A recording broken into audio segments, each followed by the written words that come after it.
Hey guys, it's Tom. It is a Friday night, November 17th, about a week before Thanksgiving. And I am doing a SOMIFA Mid-season Show, flying solo.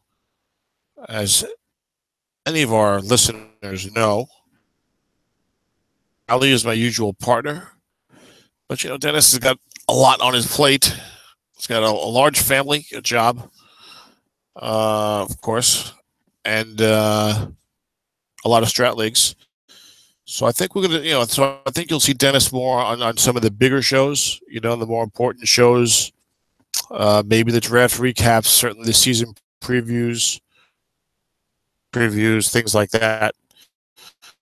But we all need to balance our time. Really ask Dennis on this show. He's always welcome.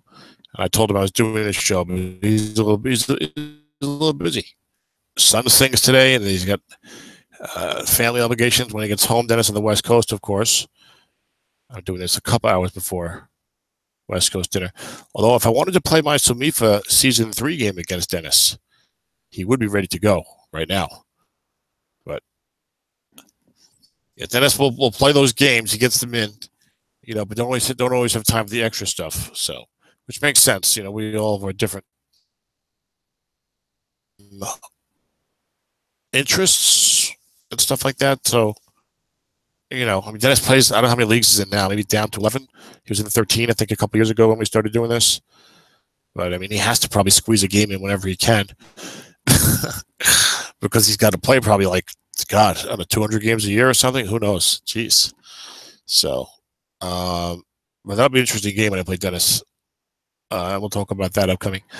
But yeah, we're going to do a SOMIFA Mid-season Show. I didn't download all the stats and do all that.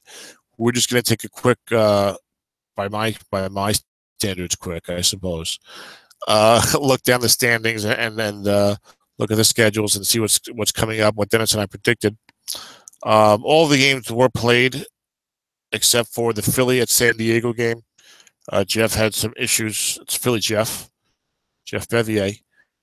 He's not from Philly, so we don't call him Philly Jeff, but Jeff Bevier had some issues late in the quarter and couldn't get that one in against, did I say San Diego or did I say Houston? San Diego, which is TJ, of course. Paul is San Diego in all the other leagues that he can be, pretty much. We'll see if TJ moves the team to LA next year. I think you have to in Ed's league. I don't think he'll let you stay in the old NFL city. Everyone's got to be in their current NFL city. So, but taking a look at it starting off, you got both, and we'll look at what the predictions were as well from Dennis and me before the season started. But you got Seattle and Tennessee, both 7-1. Seattle was somewhat expected. Of course, Dennis and I are good friends, so I talk with him a lot, and he remarked to me early in the season, first half schedule was pretty light, and his second half schedule was brutally tough. Dennis has a pretty good team, like he pretty much always does, and even when he doesn't, he's a great coach, of course. So we usually for him. He predicted 11-5 for his own team. I predicted 12-4 for his team, which would have him tied for the 2 seed with Jay, who I predicted 12-4. I predicted Ed 14-2. As did Dennis. Ed's team has been disappointing so far, only 4-4. But Dennis 7-1, a very healthy point differential. Look at Paul. Using only allowed 99 points so far. I wonder if I can bring the standings up in a way that's a little, maybe a little easier to blow up. Time I did one of these shows, I was doing an AW conference season preview. I had my mic muted.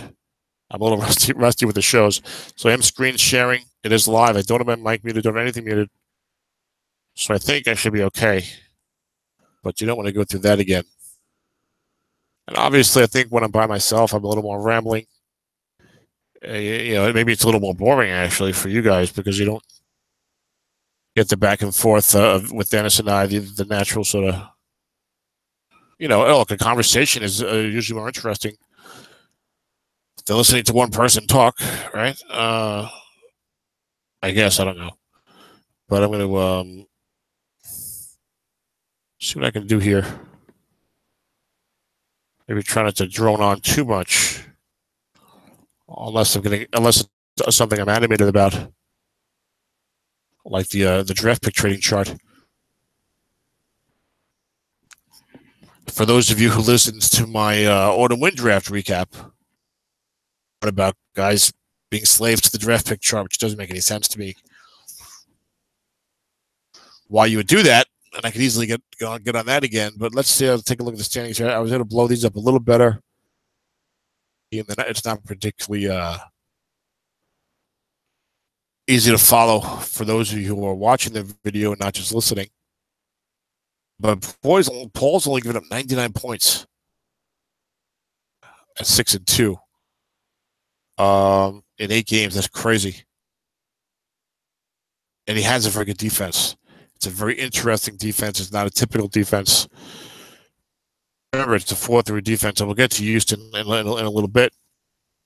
Not before too long, as they're currently tied for the third best record in the league with the Packers, so surprising Packers and Jay's Cincinnati Bengals, aforementioned. But at 113 points, it looks like Dennis has got the second fewest points allowed in the league through 8 games. Not a lot of teams below 120. Looks like just Mick at 116, Dennis at 113, and Paul at 99. Who else do we have below 120? Miami's at 129, doing a nice job. Detroit at 125 on defense, but also 125 on offense. So a great job being done defensively. We're starting with Dennis. All these standings, they got, I don't know why that is. QRST, it's not even alphabetical. They don't have more points. They don't have a better point differential. The Strat-O-Matic stuff can be a little frustrating with League Manager at times. The League Manager has got Seattle on top and Tennessee second. But if you create a report, Tennessee's first, Seattle is second. And I don't think they've played. Have they played? Now Seattle's loss is to Minnesota. And Tennessee's one loss. So there's not even and they haven't played. There's not even a head-to-head situation. They will play in the fourth quarter. So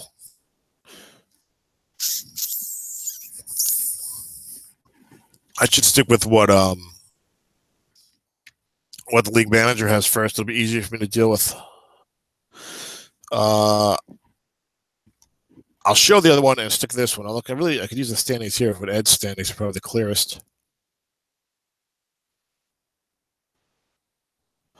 In Excel. So Seattle 7-1. Dennis City has not had a tough schedule really to start. He knew that coming in, and you can look at it. I mean, Arizona, the Lakers. Well, that would be a weird game. Arizona, the Rams, who are rebuilding. Minnesota, who's done a great job so far. Dale's 5-3, and indeed he beat Dennis 26-20. That is Dennis's one loss. Tampa Bay was 2-6. Despite a season opening drubbing of my New York Jets. After that, it has not gone too well for Tim's team, but he's rebuilding, which he knew. So I think he was happy for the early win. A close game against TJ San Diego, one of Dennis's tougher games of the opening half of the season. A close win against the Giants, 18-15. A couple low-scoring games there, 19-17, 18-15 against some of the better teams. Then on one side of the fair with rebuilding Buffalo.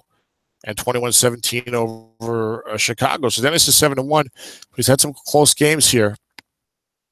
And I know the team is pretty good, and Dennis always gets the big bump in the predictions because it's Dennis. And he's a great coach and has a tremendous amount of success by any objective analysis.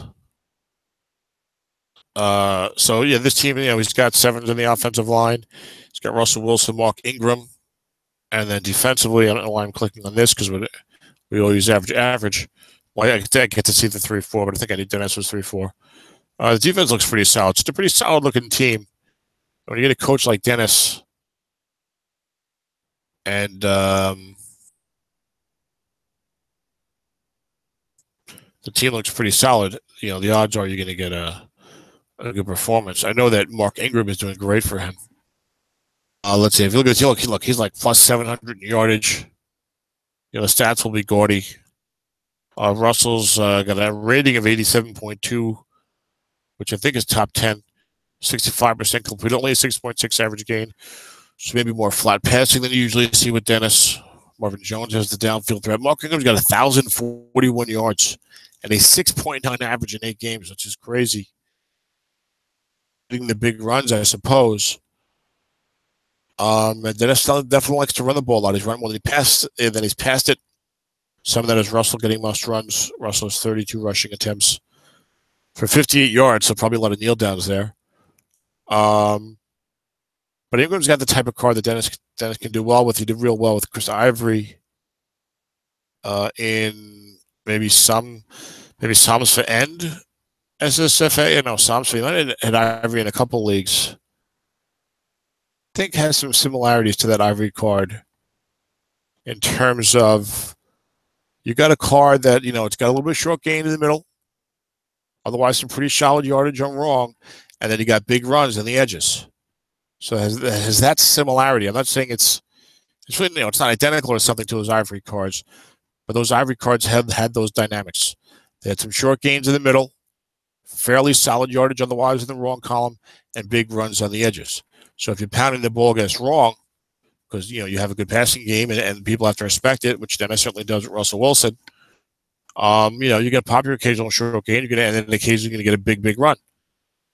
So you get a couple of big runs, the yards pile up in a hurry. And Dennis wasn't the only one to have success with that Chris Ivory card. Dan Morin, of course, did great with it in SOMIFA, I think, last year. So now the rest of Dennis's schedule, this team, and it's, you're 7-1. You beat who you have to beat on the schedule. It's hard to go 8-0. Okay, and he did win a couple of close games. But by his own admission, he's got to work it out from the second half. And let's take a look at this. He plays Cincinnati. That's Jay Villing, of course, 6-2. Plays my Jets, 5-3. Plays Nathan, 5-3.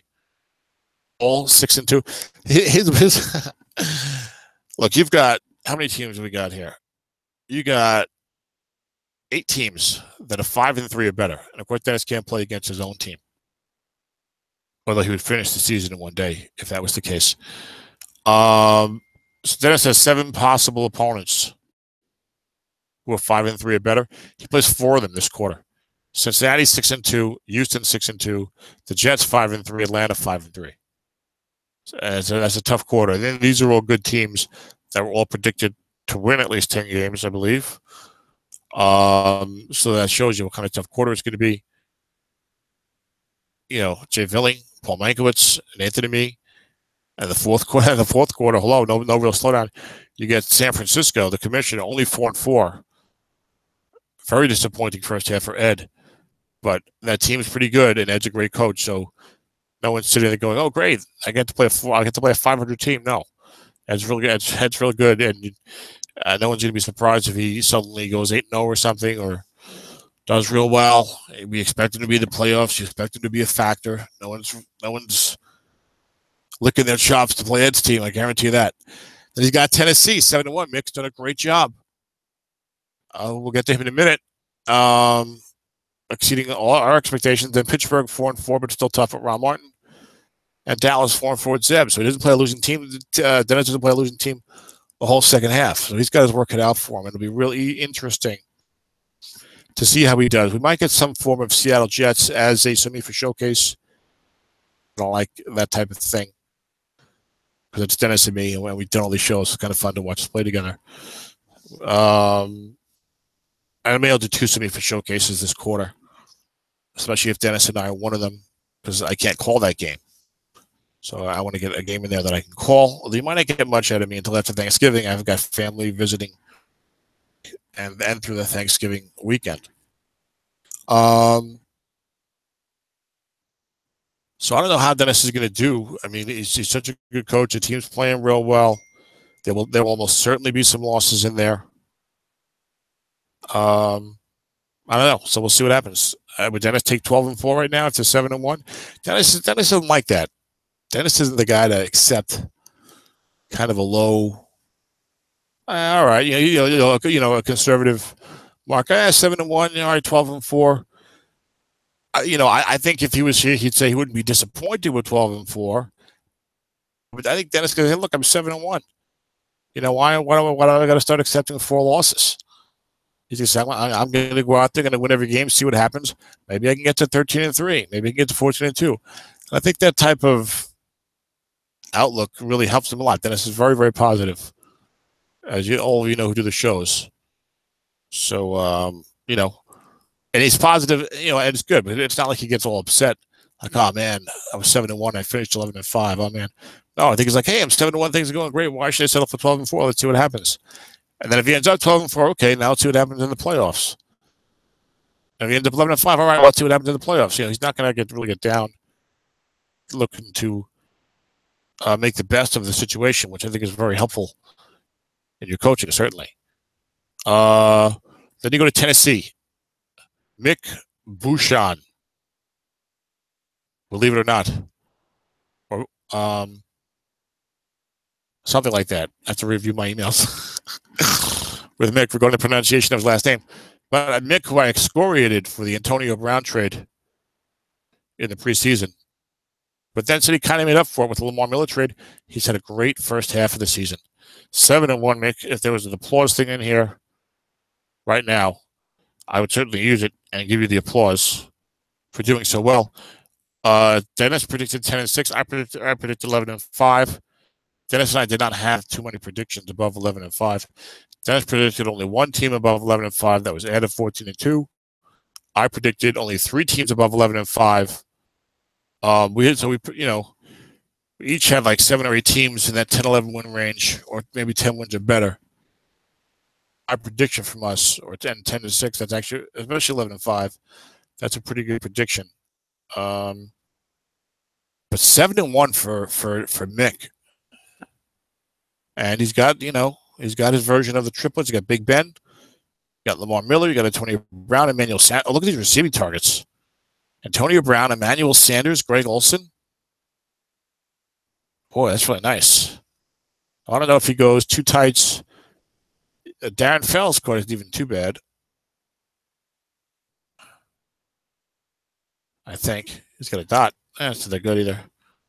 So I'm not sure what he does for his other spot there. But Lamar Miller is usually a pretty good receiver, at least with a flat pass.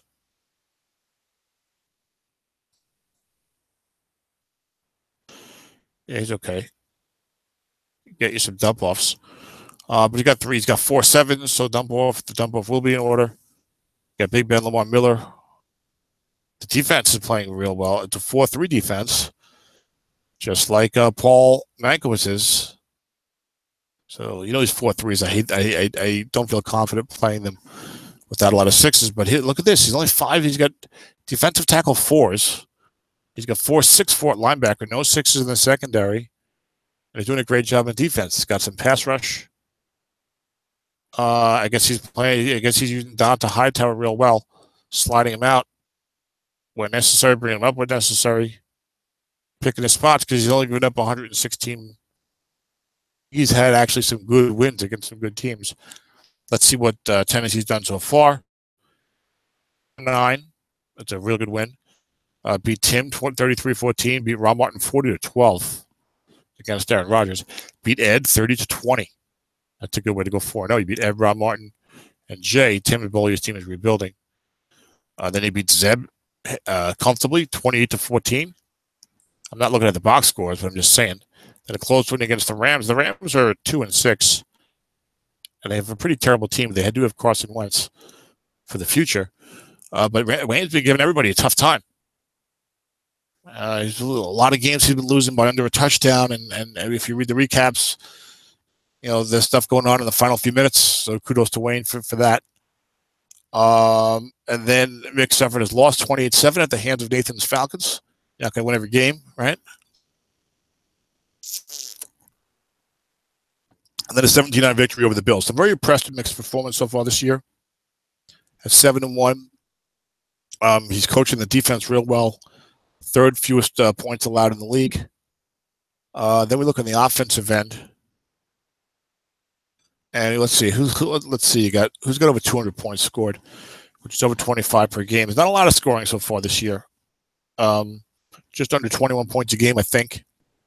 When I looked at the standings, there's not a thing where I can look at that very quickly right now. But the first quarter was 21.7. The second quarter was 20.4 standing. So just a touch over 21 points a game, like 21.05 or something like that, or 21.1, let's call it. 1 points a game. So you'd have to have about points just under that to be the league average. Who's got over 200? Let's see. Dennis has got 205. Minnesota with Dale's got 202. Brian Hoyer, I know, is the league's leading passer in quarterback rating. And Nathan at 214 with Kirk Cousins and LaShawn McCoy in that explosive offense. So 3 teams over 200 points a game. Nobody that close to 30, though, which would be 240. And then you got anybody else in the 190s? Green Bay 199. My Jets 191. San Fran 192, despite the 4-2 record. So Tennessee at 189. It's not a bad mark. It looks like a top 10 mark. But the defense is doing it even more for the Titans. And the rest of the way, Mick has got, let's see, goes to San Diego. It's a pretty good team with Tom Brady. Arizona 2-6, plays Green Bay, who is overachieving at 6-2. Ron Dickinson doing a real nice job. Dennis predicted 10-6. I predicted only 9-7. So Green Bay 6-2, Philadelphia 4-4, hanging around. Joe Golden's New York Giants 3-5. I skipped the team here. Let me start that again. San Diego, Arizona, Green Bay, and Philly for the third quarter. And then the Giants, then Dennis, Seattle 7-1. Detroit is, I think, 4-4. Yes, they are. And the Bears, who are 3-5. So really a lighter, it looks like a lighter schedule in the second half for Mick than he had in the first. I'm impressed with the way he's played the team. Yeah, it'd be hard to say this team won't go 13-3, right? 7-1, schedule getting easier, pretty good looking team. Mick's doing a good job with it. And 12-4 is a possibility. But you know, hey, you got to give give guys props when they do. So I think Mick can finish 13-3 and be in the hunt for the number 1 seed overall, because Dennis is probably going to pick up a couple of losses.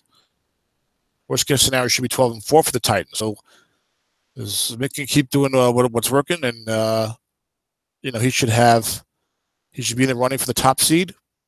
Should be one of the top seeds. Should certainly get a home game and probably a bye. So we'll watch for that and see what happens, and maybe get himself an appearance on the SOMIFA Showcase with those Titans. Maybe the fourth quarter against Seattle, perhaps. Maybe Green Bay this quarter. We'll see. And then we have Dennis Crowley saying that he can join me. So hold on, folks. I need to send a link to Mr. Crowley. Inviting people. Sharing links.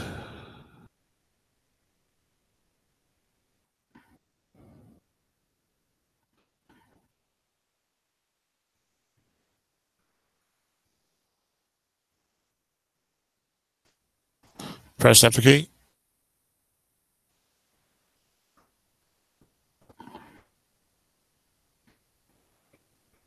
Spell mode off. I sent it to your Caps team. Strike that. Caps Slack. Press enter key. Sorry about that, guys. I should have probably muted my microphone. But it's certainly worth it if you can get Dennis on here. Instead of listening to me drone on and on. So now then you got 3 teams at 6-2. Bengals with Jay Villing, who we all knew were going to be a really good team. That's the defending champion. And Dennis and I have predicted good things for Jay. Dennis had him 11-5. I had him 12-4. Dennis had him losing the Super Bowl. Dennis had a Niners-Bengals rematch with Ed winning by 1, I had Ron Martin over myself. Super Bowl 27-13 for Ron Martin, handily. I was looking for a surprise team in the Super Bowl. I'd tell you what, I'd love to make the Super Bowl with Andrew Luck not having a card next year now, which we didn't know before this season started. And who knows, his career has to. You have to feel like his career. I don't know if you want to say his career is in jeopardy, but you certainly have to think that the idea that Andrew Luck was going to be a reliable franchise quarterback is gone. That idea should not be in your head anymore. If you are an Andrew Luck owner in some other leagues, and I have Andrew in both of my 4 leagues, DPIA, how can you rely on a guy to be a franchise quarterback when he's missed 2 years out of 3? But he may as well not have, because that card was horrible. I was like, I believe I had that as the 42nd best card in the set. Okay.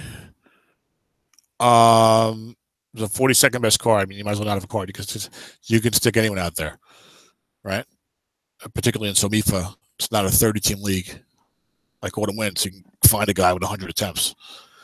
But anyway, again, when I was supposed to be talking about Jay Villing. And then Houston 6-2. Dennis predicted only 8-8 for Paul Halfman F. Ankerwood. So interesting if Dennis hops on so I can give him some brief about that. I predicted 10-6. And Green Bay, actually, Dennis did predict 10-6. Hey, Green Bay better than Houston. 7. So let's take Jay Villing's club first. The defending champs and had more consistent support. I wonder if Dennis is going to come on or not. I just sent him a link. You know, as soon as I say on, that's when he'll come on.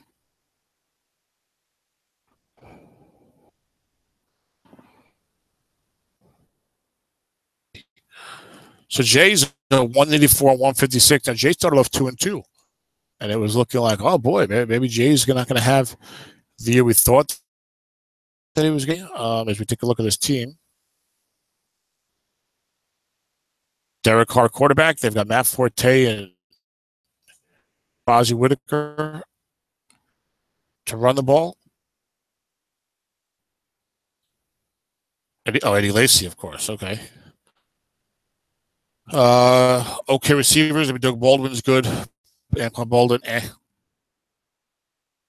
pretty good. You see this offense struggling a little bit. You know, the running game maybe not as strong as you'd like. You'd like to have maybe one more real good receiver out there. Defensively, they go 5-5-4 in the line, 4-5-6-5 at linebacker, all 5 and a 6 for your safety. So you can see that this team.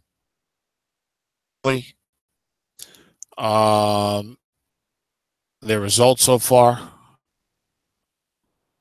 In that 2-2 first quarter, he lost 20-9 to Mick, 1-9 to Green Bay. Then he beat Ed 31-23, and he beat Pittsburgh 35-21. So 2-2, but that was a good group of teams and coaches that he played. And the second quarter was 19-10 over Tim Bollier. Only 27-24 over Bob's Arizona Cardinals, who were 2-6. 2014 over the Rams, who I said have been feisty. Struggling a little bit against the Rams in Arizona. 34-13 over Nathan's Falcons. So far for Jay, but all that matters is getting the wins, and Jay's comfortable playing those close games. A lot of us wouldn't be too comfortable, you know, trying to win by a field goal. And then with the modern rule set of the modern league, let's take a look at how this team is doing. The 6-2 club in terms of player stats here. The total offense is almost equal, so that's not a good sign. Turn the ball over 12 times to receive 12 turnovers. That's about equal, so that is equal. Time possession, he's up by 40 minutes. His third down efficiency is better. His red zone efficiency is 5% better. He's averaging about the same amount per play. He is passing the ball a lot more than he runs it. He's only averaging 4.3 yards a carry. But Derek Carr is doing very well. 65.2% completed, 6.9 average gain, 14 touchdowns touchdowns, 6 interceptions. He's been kind of the man, which makes sense because the running backs aren't that great. And Lacy only 64 carries. Forte's been out there more often. Jay likes the receiving, perhaps. Guaranteed wrong calls with Forte.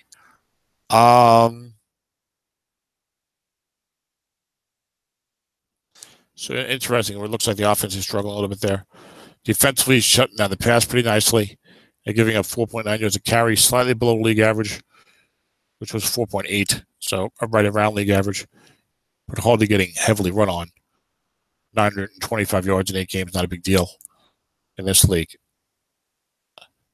So just like usual, kind of a solid performance, I guess, by the defense and the passing game is carrying the offense here. I think usually Jay has a little more running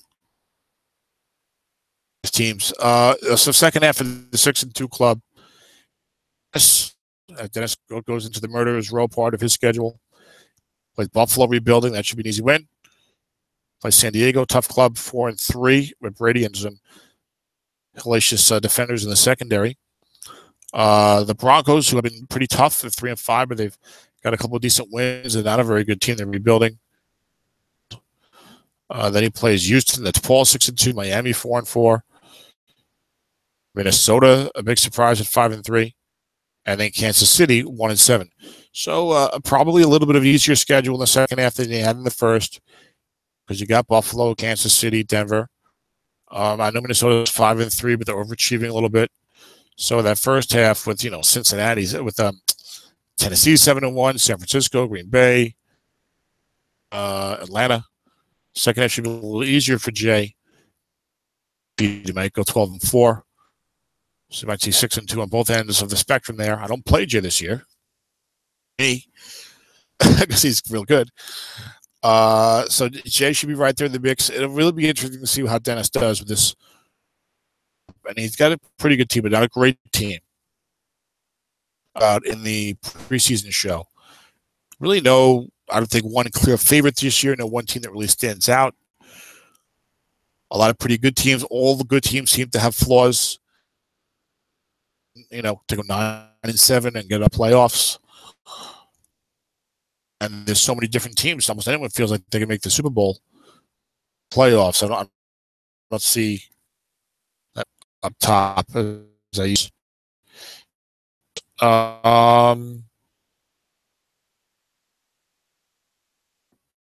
Moving on to the Green Bay Packers.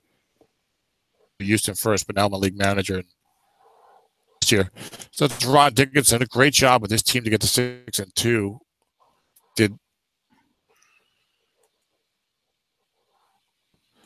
Hello, Dennis. How you doing? Good. How are you? Just finished. Let's see. Tennessee, Cincinnati, and that's it. So now we're talking about the Green Bay Packers. Nice. And Ron Dickinson, I was saying that Ron has done a tremendous job, too. I don't think we thought of them as a top-level team. You predicted 10-6. I predicted 9-7. A lot of teams that we predicted better than 10-6, 11-5 or better is where we had the best teams this year. You had Atlanta, Cincinnati, and yourself as the only teams with 11 or more wins. I had Atlanta, Cincinnati, my own team, Pittsburgh, Ed, you, and Mick with 11 or more wins. But Ron, you said 10-6. Ron Dickinson, I said 9-7. So I think 6-2 is a real nice job by him. And look, you have Ryan Tannehill, quarterback, Carlos Hyde, Chris Thompson, you know about.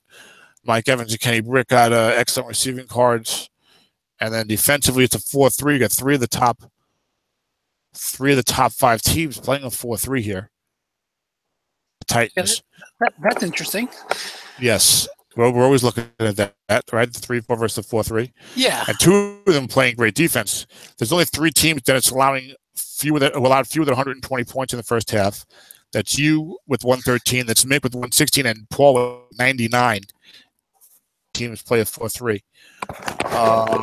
And Ron's one thing I will say Dennis. about that is that and you had the same kind of thing in your schedule where you had a really tough first half of the schedule and a not so tough second half. I had the opposite. I had an easier first half schedule. I expect my second half schedule. I know my second half schedule is much tougher.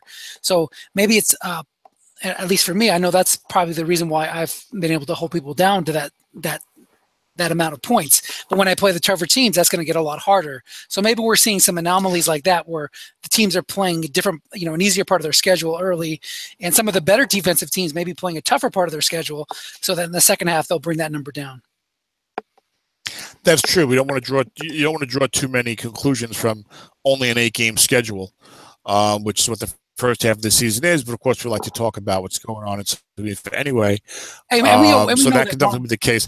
And I definitely at length mentioned when I reviewed your team that, by your own admission, I think before the season even started, you were saying first half schedule looks pretty reasonable, but the second half was real tough. But it was row, as you're playing pretty much everybody in the second half, and your third quarter is ridiculous. You play. I played Nathan, you. League manager slows me down. Yeah, Nathan, you, Jay, and Paul. So. You played Nathan. You played me. You played Paul. And Jay, Cincinnati. And you've already played Tennessee. No, you did not play Tennessee. No, coming later. Yeah. You to the way. You played Jay 6-2. You played Paul 6-2. Fourth quarter, you played Tennessee 7-1. You played me 5-3. You played Nathan 5-3. Instead, but that's the day at the beach. And Ed's team will probably be above 500 by that time. And then you get Pittsburgh 4-4 with a good team with Aaron Rodgers, a little bit of Zeb 4-4. So very, very.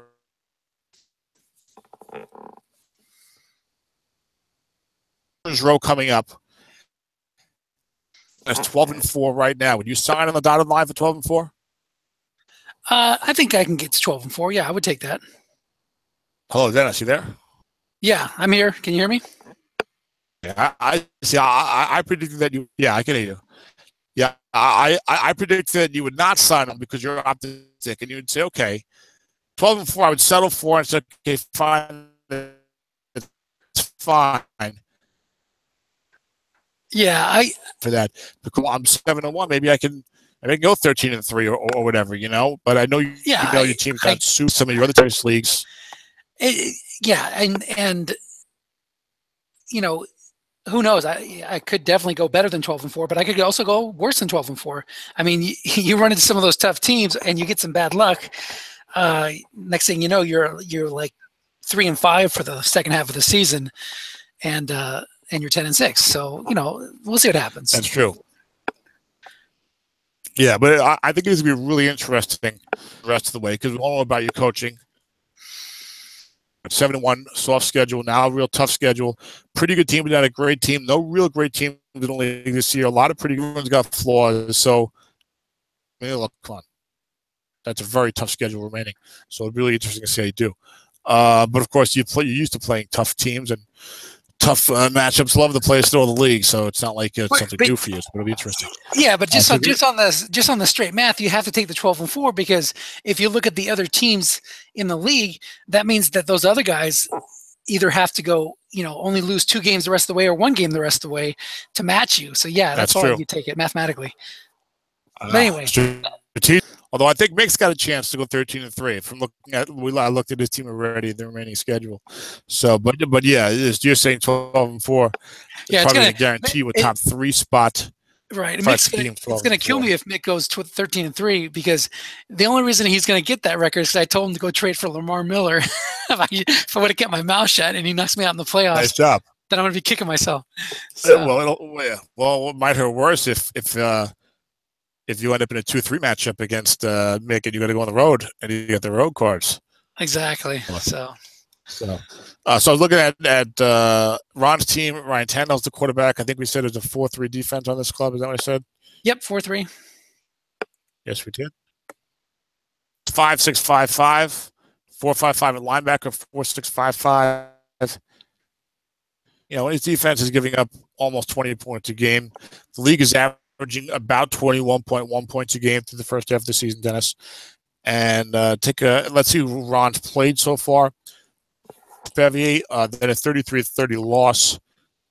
Martin, 31-9, big victory over Jay Villing. Over Detroit, 2012 over Arizona. Won 26-24 over Indianapolis. Jeff Wendland, who's 4-4. A 30-17 loss to Jersey Joe Golden. And a 31-24 victory over Paul's. Bit of a mixed bag with some real good wins and a couple of tough losses. The rest of the ways, you got Tim Bolyer's rebuilding Bucks. He's got, it seems like, because it's the fourth team we're doing, so it's a very small sample. The team plays Tampa Bay in the schedule. They seem to play the Rams like in the same block. I don't know why, but anyway, which is usually good this year because both those teams are rebuilding, even though the coaches are good and Wayne's been very feisty in the season opener. Okay, you got Tim Bolyer rebuilding. You got the Rams rebuilding. You got Tennessee 7-1, Miami 4-4, a tough team 4-3, Chicago 3-5, Buffalo rebuilding, Minnesota 5-3, but overachieving. So a very manageable schedule. I would say, with a couple of there. So I think this team will easily get to 11-5. And maybe even do better. I mean, I think it's overachieved, but they'll be in the mix and for a home game and maybe a bye. What do you think, Dennis? Yeah, I think so. I think this is one of the few top teams that I'm actually avoiding for the on my schedule. So, kind of glad about that. But he's done a really good job. You don't think of Ryan Tannehill as having a top quarterback card, but one thing with Ron is he's willing to run, and then set you up for those guess wrong passes. Probably better than most coaches, and we already know how good of a defensive coach he is. So yeah, I think he's looking in good shape. And the stats bear that out, Dennis, as Ron has got 229 carries and only 225 passing attempts, and 65.3% of his passes with a 91.5 rating, 12 touchdowns, 6 interceptions. That 91.5 rating is pretty good. I think that's going to be in the top 5 or 6 stats a little earlier today. The turnovers are doing nicely. He is turned the ball over 7 times, but he's forced 13 turnovers. Part of it for him. Carlos Hyde. I'll pull that up so that anytime you want to know the turnover differential, I'll have it for you. Alrighty. Carlos Hyde has got almost 1,000 yards with a 5.6 average and 8 touchdowns. Chris Thompson, your guy's got a 6.5 rushing average. So, Ron's getting it out of his cards, and he's coaching well, and he's balancing run and pass. That's kind of the name of the game. So nice job by Ron. Now let's move on to the Houston Texans with half man, half manquets. This team, stellar, Dennis. They've only allowed 99 points, Dennis. They've allowed they've allowed 99 points. Despite all that Paul's accomplished, why the 8-8 prediction for this club? We need the womp womp womp wah. You can't bet against Paul Mankiewicz. I went 10-6 because of Mankiewicz, because I think I shared some of your concerns, where it was a weird looking team, and I played against the team and I couldn't do anything. Quarterback, Le'Veon Bell, running back. Go ahead, Dennis. They're -3 in turnovers, so it's not like have gotten a whole heck of a lot of lucky turnovers. That's right now, and he's only scored 149 points, which, oh my goodness, 1, 2, 3, 4, 5, 6, 7. All right, it's about 9th worst in the league. It's second worst, 500 or better, by a wide margin. Basically, everyone has 172 points or more, and Paul's got 149 points in 8 games. What is that? That's not very many. That's like 8, not just under 18 a game, but he's killing you on defense. He doesn't have very good run blocking. Le'Veon Bell and good receivers. Now this defense, we talked about it in the preseason show, Dennis. Have you played Paul yet or no? No, I play in this quarter. One thing I want to say. I want to say real quick before you get to that. Remember we talked about limiting possessions? This might be a case of him really controlling the ball, because if you look at his time of possession, he's got like +30 minutes more than his opponents. So maybe one of the reasons for that low score against, and even his own low scoring, is that there's just not a lot of possessions in each game. He's limiting that. He's controlling the ball and keeping it away from his opponents, limiting his own possessions as well. But so maybe that has something to do with it. Knowing that defense has got some problems. Perhaps, but his defense is smothering because he's giving up only 4.5 yards per play. Amazing. He's got 4.5 yards per play. And he's got the big pass rush of 23 sacks. He's only allowing 52% 9. You realize he's allowing 5.6 average gain. So I don't know if he's limiting possessions. Maybe he wants to get the defense out there. Let me hurry up and punt. I don't know. But obviously no one's playing the hurry up and punt style. He's got but six. The defense that I played against it. And he's got 6 4s on defense. Yeah. That's what I was going to say. He's got 6 4s on defense. Got 6 4s, but he's got 4 6s. True. Great spots. I played against this team, and I told before I played him, I said, my spread, the matchups play this defense. See, as you know, Dennis, it matters like where they are. And play with 3 with defensive tackle 6s. Right. See that it can be tough to run the ball inside. So you say, oh man, they're going to run and runs. You got a 4s at defensive end, but in a 4-3 defense, he's got linebackers who are 5-6-6 against the pass. So you're not going to get any disappearing linebackers. So it's hard to throw flat at these 6s, which means he can bring his linebackers up a little more aggressively and move them a little more aggressively. So into the right end spot. Buchanan can slide to the other side where Vic Beasley is. Beasley can go into the end run slot, and both these outsides are 6 against the run. Right. Pops a guy in there and gets his pass, get him out of there. And you're running end run wrong, yeah, but you're running at a 6th linebacker with 1 guy in zone. So he's got very, very good pass rush. With now Kerry Hyde, he plays a lot of defensive end as a 0-9. He put a lot against me because I don't have very good pass blocking. And then he's going 9-7, 8-7 on the line with 2 linebacker 12 and asterisk 5. He's bringing free safety blitz aggressively. Really, where Paul's going to run into problems is really good pass blocking and a pretty good quarterback. They can hurt him down the field. But other teams are not going to be able to do that. It's hard to run against him, and he's just coaching it great. He put it together this way, and he's doing a masterful job of it. And it'll be really interesting to see how this team could do in the second half, Dennis. Let's see what they've done so far. 23-7 over Chicago and Matt Ryan. 19-7 in the opening quarter SOMIFA Showcase against Dan. That was a very good game. 16-3 over Detroit.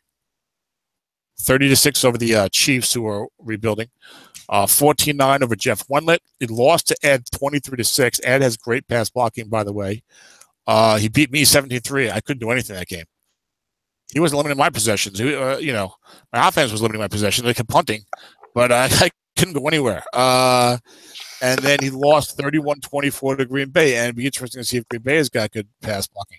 So the rest of the stretch, you got 4-4 Ron Martin. You got Tampa Bay rebuilding 4-4 Jeff Bevier. He's got your club 7-1. Then in the fourth quarter, he's got Jay 6-2, Dallas 4-4. The Rams rebuilding. What are they? 2-6, yes.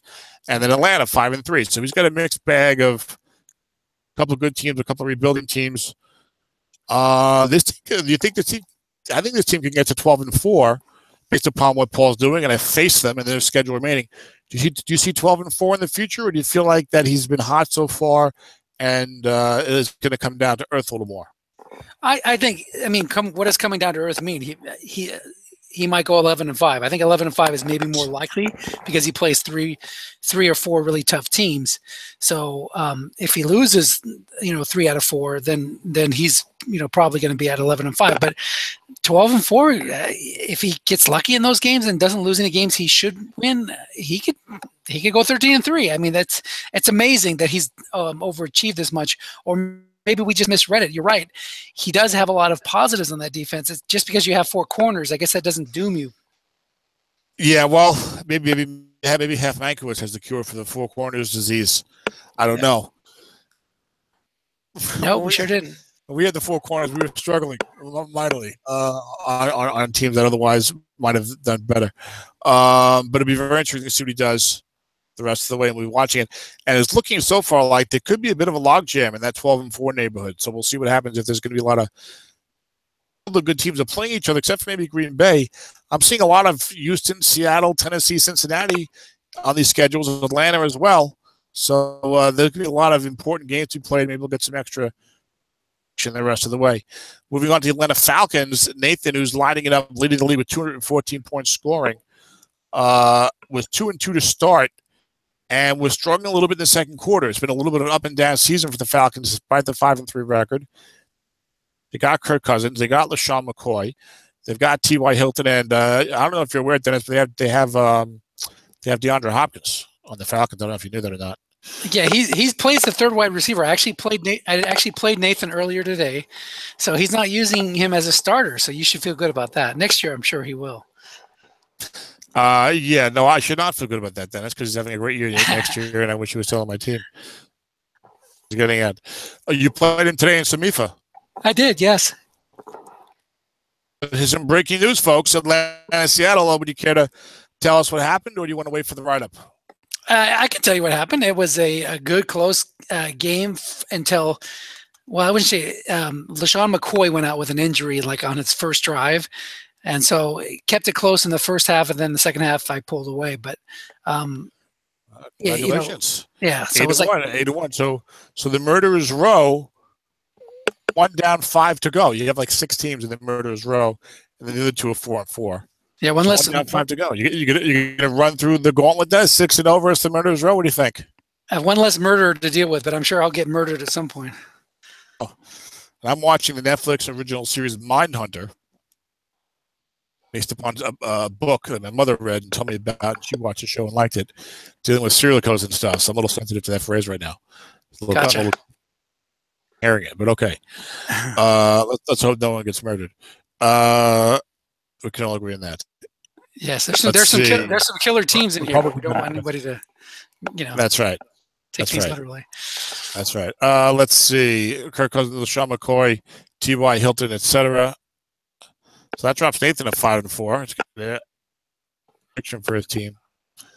And then I remember the defense we were a little concerned about wasn't that great. All those 4s at the linebacker, no pass rush. You could run on him also. Tony McDaniel's not nose tackle 5. Yeah, he's a 4-3 guy, right? Yeah, so he's a 4 nose tackle. They're playing 5-4-4 with 4-4-4-5, and then 4-4-6 and 4-0-6. Get a strong safety 0 out there? No. No, he plays with a strong safety. No, he is a 0. He's 0-4. No, he's a 0-4. Do you want to keep the Honey Badger? Yeah, so he got 4-0-6-5. So he'll use the inside linebacker to double team with him, but he definitely has some holes on defense here. You got a nose tackle 4, then you use one of your inside linebackers to double the strong safety. You're going to get hit with something sooner or later. So, yeah, so interesting team. And he has given up 157 points, 14 points scored. Yeah, if you look at the games that he's won, he's gotten 28 points or more. And that's what this offense can do for you with Kirk Cousins and LaShawn McCoy. Absolutely. They're just really tough to stop. Yeah, no, yeah. I mean, he's let's see what he's doing here. He's averaging 6 yards to play. What am I missing here? He's got almost 3,000 yards of offense in 8 games. Pretty good, but not great. Like I said, because he's completing 60% of his passes, 12 touchdowns, 7 interceptions. Shady's got over 1,200 yards, Dennis. Yeah, he's a beast. Over 1,200 yards and 10 touchdowns, a 6.2 average in 8 games. So certainly, yeah. Look, like you said, Dennis. Kirk Cousins, LaShawn McCoy. He's got a couple of good receivers. That's a tough offense to stop. I don't think I played him yet. It looks like I don't play him at all, which I'm grateful for. So he was 5-3. Let's see what he did in the first half. Zeb, 30-29. 29-15. Beat Jersey Joe, 31-13. Beat Denver, 31-6. Tony's 3-5. Beat Ron Martin by only a field goal, 31-28. Beat Tim Bollier handily, 36-10. Beat Tennessee in a big win, 28-7. Then lost in a big win to Jay, 34-13. So I would say that Nathan probably a little disappointed at 5-4. Would you agree? Yeah, but I mean, the teams he lost to, myself, Jay, and well, I guess that's it. He lost to Zeb and Jeff Wendlandt. Right, but Zeb's got a team with some holes, and Jeff Wendlandt doesn't have a powerhouse team either. That's what I'm saying. Well, that's what I'm saying, because you said he lost only Yeah, I was going to saying say. Yeah, so I would be a little disappointed with that. Maybe one game more or 2 games more if possible. Yeah, well, I think more the record. I think 5-3 is all right, and 5-3. All right, not what I was hoping, but not awful. But then to fall to 5-4, even though it's against you, it's like, well, you're still 5-4, and I only have 7 games left. Let's see who else he's got left. You got Jeff Bevy 4-4, Minnesota 5-3, and the Rams usually run the table the rest of the quarter. Then you finished up with Buffalo rebuilding, San Diego 4-3, Ed 4-4, and Houston 6-2. So probably 11-5 in the future. I think he'll run the quarter. I think he'll run the table the rest of the quarter, and then drop 1 or 2 games in the end. Could finish 10-6 and 11-5, but a very dangerous team. A team no one wants to face in the playoffs, but a team that's got to score a lot of points to beat me, right, Dennis? Yeah, I mean, you never want to play Nathan when it comes to a playoff game because he's so good, especially when the it's an important game. So, yeah, that's exactly what it's going to be. It's going to be a 10-6 team, and you're going to face them as a high seed. You're going to get beat because you're like, oh God, I got to face Nathan and LaShawn McCoy. Not a good combo. Yeah, well, it'll be interesting because they got weakness on the defense, but they got the big offense. So, like we said earlier, a lot of these teams have got weaknesses.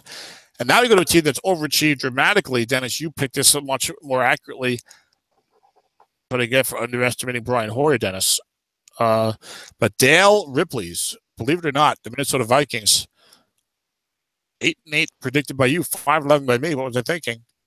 I need Dale to lose the rest of his games. I don't know if I can predict that here.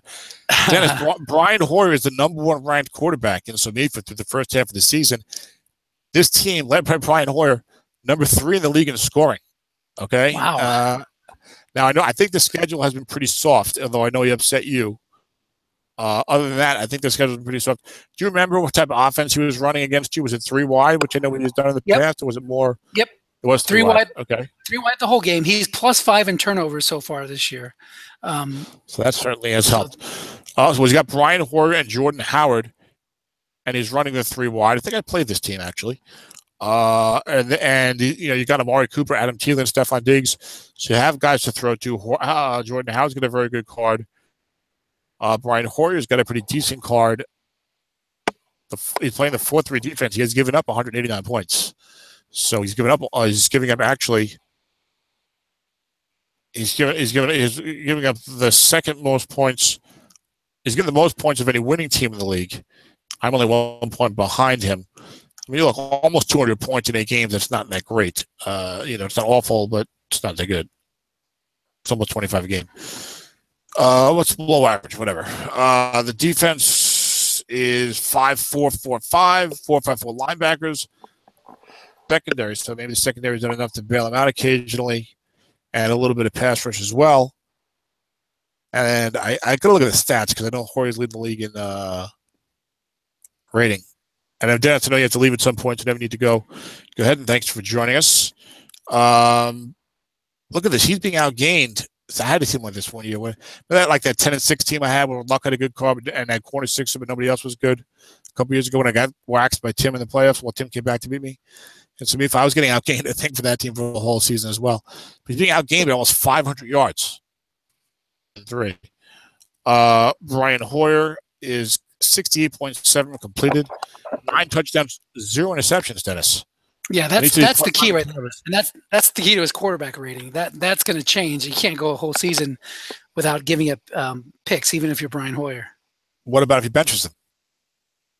Well, then he would be fine then. They can take it. There you go. Bench Brian Hoyer, and no more picks. There you go. They can go the whole season. Jordan Howard get almost 1,000 yards. We're going to have a few. It looks like we'll have several 2,000-yard rushes this year and a 5.3 average. Now, Amari Cooper's got a 17-yard average. The rest of the guys look like more of the pop gun variety. So it looks like he runs 4 wide, not only 3 wide, right? But 4 wide with Lockett, Diggs, Cooper, and I got a feeling, Adam Thielen. And now he's giving up 64% completed himself, 6.6 average gain, giving up area of the ground. So interesting. And I know the team's not supposed to be that great on paper. Let's see now what he did so far. You in overtime, right, Dennis? Yep, that was a good game. In overtime, 26-20. Beat the Indianapolis to 4-4, 27-17. Beat Detroit by 10. That's Detroit's 4-4. beat Tom Brady and the Chargers by 6, 30-24. Beat the Bears by 3, 26-23. Then his losses, lost to Tony, 28-24. Lost to Joe Golden, 21-13. Lost to Philly, 30-20. I think every game was 10 points or fewer, and most of them were 7 points or fewer. So you're going to get a close game against Minnesota. I think you're the only real good team he faced, though. San Diego's 4-3 and has Brady. You're the only winning team, the only team with 5 wins or more that he faced in the first half. Cream Puffs either. He was facing the 3-5, 4-4 clubs. Mostly almost all 4-4 clubs. Yeah, clubs that are probably on his level talent-wise, and he just beat them. Yeah, and by my prediction, those clubs were above his level, but they were by your prediction. You had that right. And let's see what he's got the rest of the way. Arizona 2. I think I remember looking after Dale started out doing well and realizing that the schedule was one of the softer ones in the league, even remaining. Let's see, Arizona 2-6, Atlanta 5-3, LA rebuilt. Look, he plays LA, Tampa Bay, and Arizona this quarter. That's 2-6, 2-6, and 1-7. Yeah, he should be able to get 3 points out of that. He should, yeah, and then he plays Kansas City in the fourth quarter. He's got all the favorites. He's playing. He's playing the. Did he play Buffalo? He didn't get Buffalo. He will. There are 5 teams. First, 4 of them are on his schedule. 4 of them are on his remaining schedule. So if he can beat those teams, Dale, you got 4 teams on the schedule, 2-6 or worse right now. And really, none of those teams are very good. They're almost all rebuilding. If you win those 4 games, you'll be in at least the mini playoffs. We know it doesn't always work out that way, Dennis. I got waxed by Tim, who's 2-6. Destroyed him to beat me 37-8 season opener, and he destroyed everybody else. Yeah. For Dale, that's one way to get to the playoffs is to have this type of schedule. And outside of those teams, he's got to play Atlanta. The Jets. He's got to play Jay Villing, and he's got to play Green Bay. So teams, but we'll see. I kind of feel like this team. I don't know. Do you think they'll go to 9-7? Yeah, I think easily 9-7, and they can go 10-6, but they're not going to win any strength of schedule tiebreakers. We know that, and we'll see what happens in the playoffs. But hey, it's nice to get a break. And look, the team's not that great, so even with that schedule, if it gets to 9-7, good job. No, so and he made those trades to get the. He had nothing in the secondary. I mean, like one guy rated. So he made those trades to compete, and it's working out for him. Maybe he knew that his schedule wasn't going to be that tough. So good on him. Yes, and Dale is a guy who likes to put together something for the year. He's not going to go Tom Cook 0-16 mode, really, unlike that. But that was a team line to go for the future. You got too many holes, but he was getting 5s and it's working out for him. So good for him, like you said. Speaking of which, we get some 5+ win teams. There are how many? There are 8. Yes, 8 teams of 5-3 or better. And I started out with a humiliating loss, Dennis. Tim Boyd, 37-8. Heavily died to the game, but also I coached poorly in that game.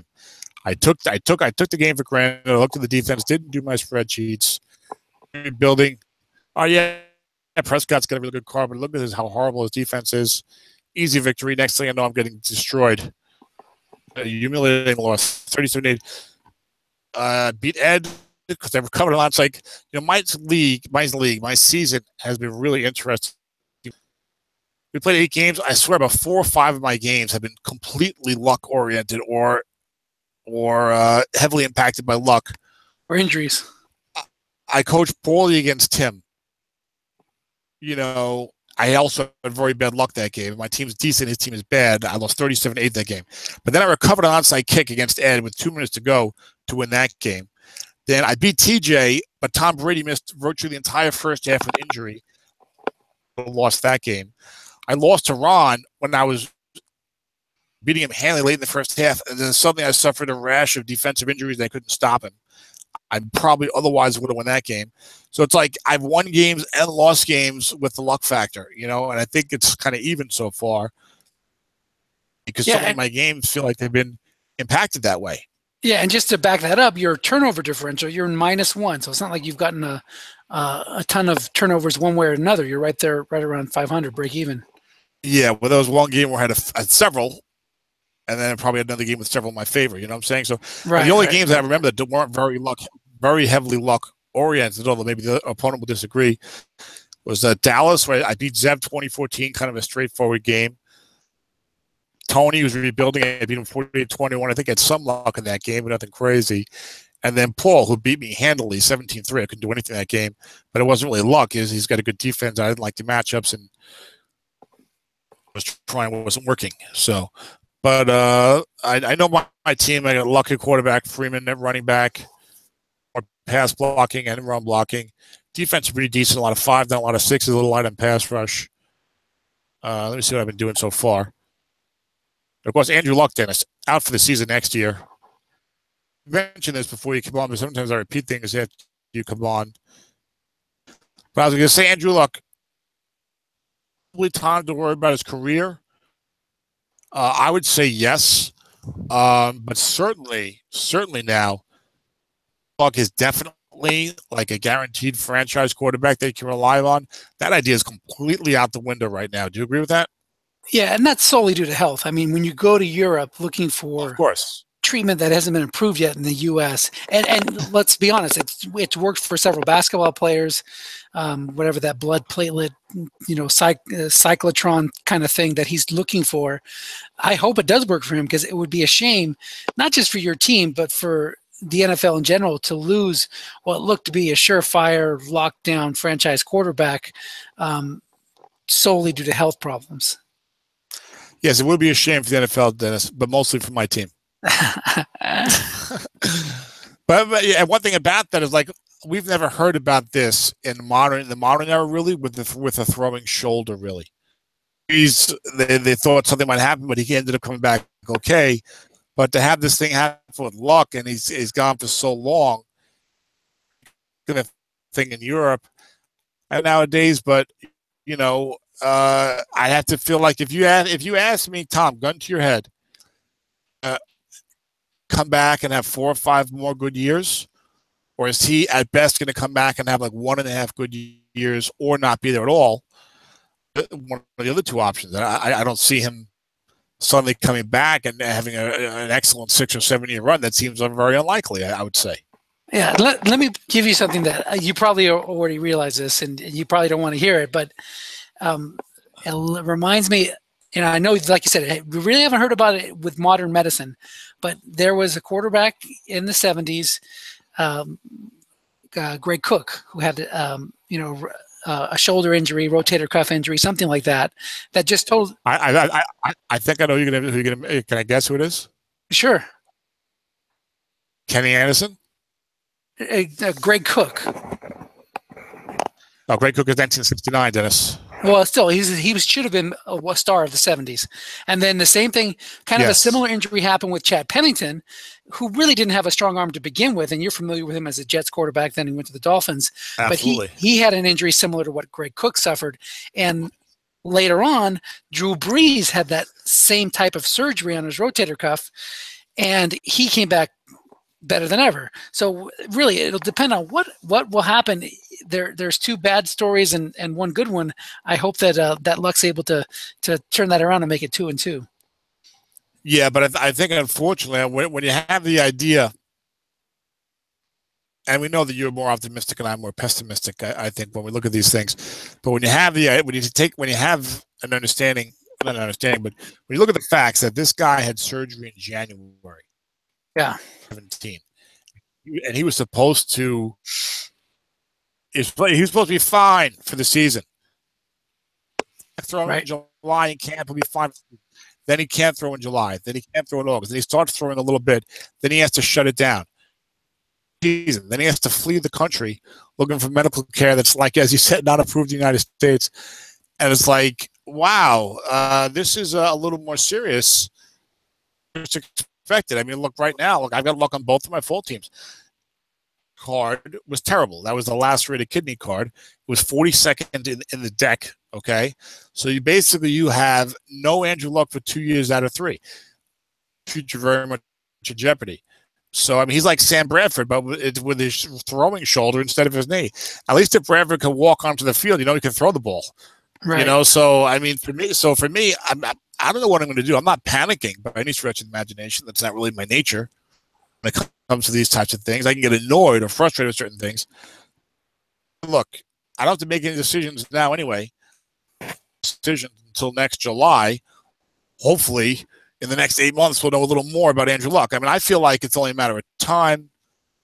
2 months, 3 months before he goes under the knife again. Wouldn't be surprised if he missed a lot of next season or all of next season again. I think he'll play again. More than I don't know. He'll play more than another 20 NFL games the rest of his career. I have no idea. But it does. But it doesn't look good. I'll put it that way. Yeah, it doesn't. And I think one good thing is that your team has so much talent and draft picks coming up that you'll be able to withstand it by either going the veteran quarterback route or packaging some of those assets to get another franchise quarterback.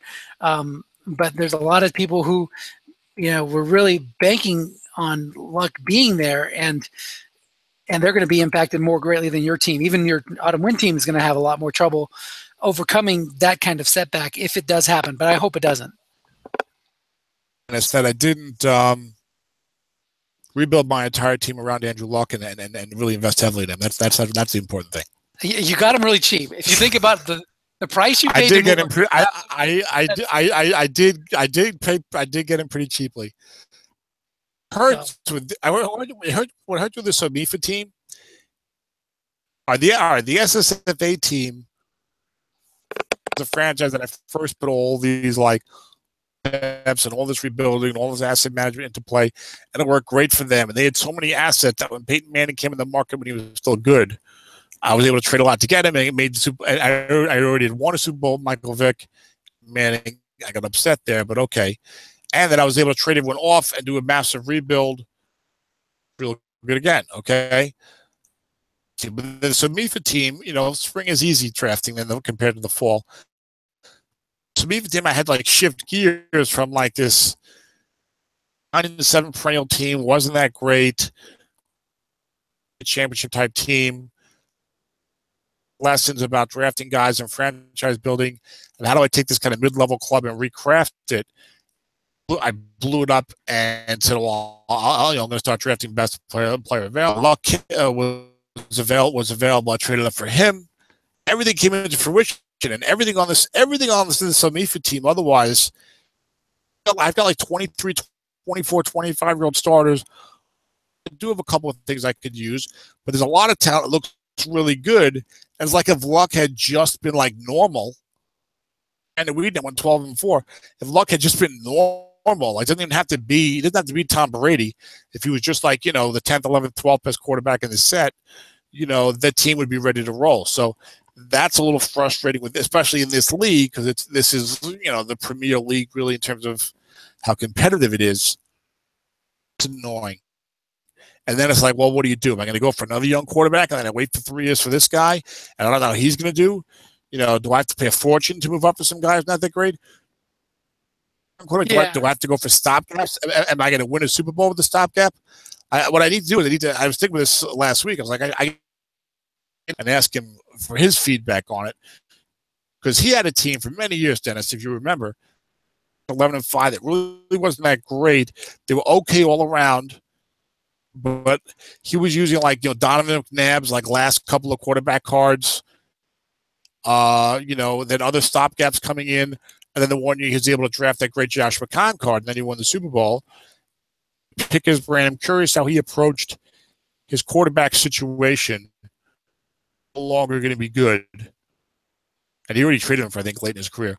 Well, McNabb was no longer going to be good, but his team was too good. How do you rebuild when your team is full of 25-year-old guys? Yeah. What am I rebuilding? What am I rebuilding into? What you really need to do is do what Ed did. I don't remember if it was in SSFA or SOMIFA, but he traded a first-round pick, a mid-first-round pick for Kirk Cousins right before Kirk Cousins. There was still a little bit of doubts about Kirk Cousins, but then he got him with a good card, and he's had good cards ever since. So you need to find that kind of veteran. Young veteran. So I have to find. 7-year quarterback who already had a good NFL season that someone will give me for the 10th pick of the draft, and then the guy goes on to have a good year every year. The bottle, I can't count on that. I'm just telling you.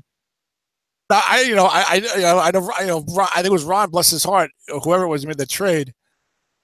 What are the odds I'm going to find that happening? You just try to find somebody who has two good quarterbacks. Let's just put it that way. I was looking through.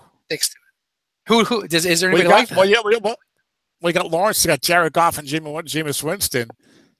But you saw what Lawrence, he's going to want a lot for those guys, and I don't really like either one of those guys a whole lot for long term. Pay a lot for them, certainly. Right.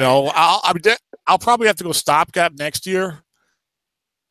Next year, which really sucks because my defense might be really good next year. But I probably have to go stopgap next year and kind of see what happens with Luck, and and heavily evaluate all the young quarterbacks in the next two drafts.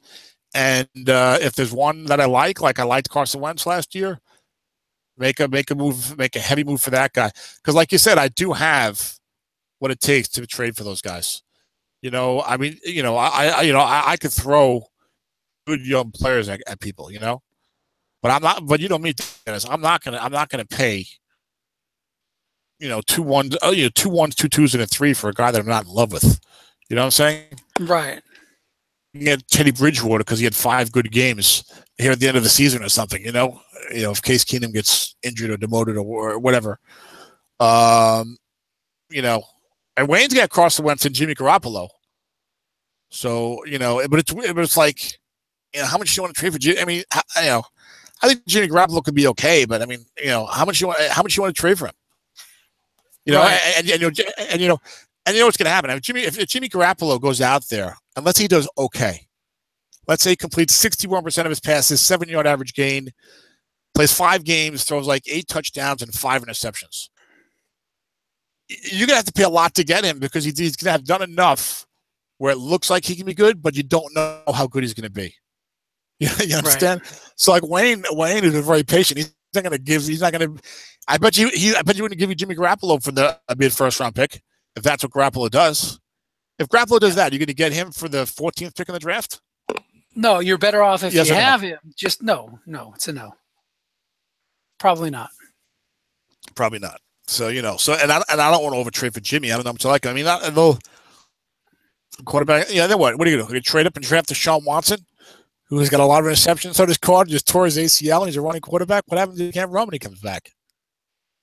I would try if you can get him for a reasonable price. I still like him. I don't care if everyone likes him, but come on, dude, it's going to cost a fortune to move up to get that. True. But would you trade? Would you trade a 2 and Ryan Shazier for Watson if you're in my position? A first in Shazier or a second in Shazier? No. 2 1s. Oh, that's too much. Too much. 2 1s, a 2 and Ryan Shazier. Well. Let's say it's a late one this year, a late one next year. All right. You don't have to do that. You don't have to do that. Hold on. Why not?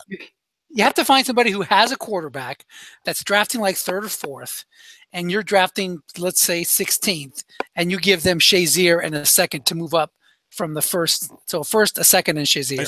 Or first, Shazier 1 and a 2. Yeah, Shazier 1 and a 2. That would be the maximum I would pay. To take Watson with a bunch of interceptions on his card and a torn ACL. You have to do your QB evaluations and really love the guy, like you said. What QB? How can I evaluate the guy's going to torn ACL as a running quarterback? He's probably going to miss the first half of the season next year. How do I evaluate that? What's your evaluation? What's your evaluation? You're Russell Wilson. If Russell had a torn ACL. Well, you believe that Russell walks on water, so that let's forget him. You have a running quarterback. Let's say it wasn't Russell Wilson. Let's say you had someone else. How do you analyze? How do you evaluate a young running quarterback who tore his ACL as we be out the first half of next year? Do I feel like, no problem? Did he have an ACL injury in college? But let's point college. No, he did 2 years ago. You're right, he did. Oh, jeez. So he came back from that, so he's used to this stuff by now. Oh, yeah, he can tear a few ACLs. Yeah, he's no big deal to him. No sweat off his back. Oh, I forgot about I forgot. Now he's got multiple torn ACLs within 3 years, and he's a running quarterback, and he's got picks on the card. And it was a non-contact injury. It wasn't like he was slammed into. Oh Jesus! And I got to trade. I got to trade. I got to trade a 1 and a 2 and a 25-year-old All-Pro linebacker. Good luck, Tom. It makes it tough. It does make it tough. That's why, a stopgap. Case Keenum is looking good. I posted this on the football thread. There's been 19 starting quarterbacks in the NFC West since Russell Wilson's came into the league. He's the only starter for the Seahawks. Each of the other teams has at least 4 or 5 guys that have started for them.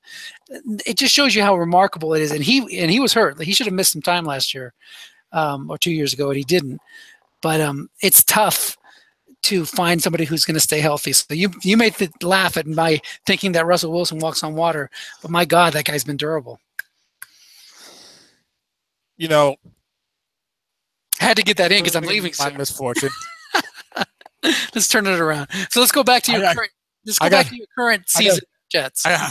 People like this stuff. Andrew Luck looks like his career is in grave jeopardy. We're talking about me giving up a fortune to trade up for a guy who just tore his ACL for the second time in 3 years. Different ACLs. Yeah. You know what? Let's take a moment to reflect on the greatness of Russell Wilson.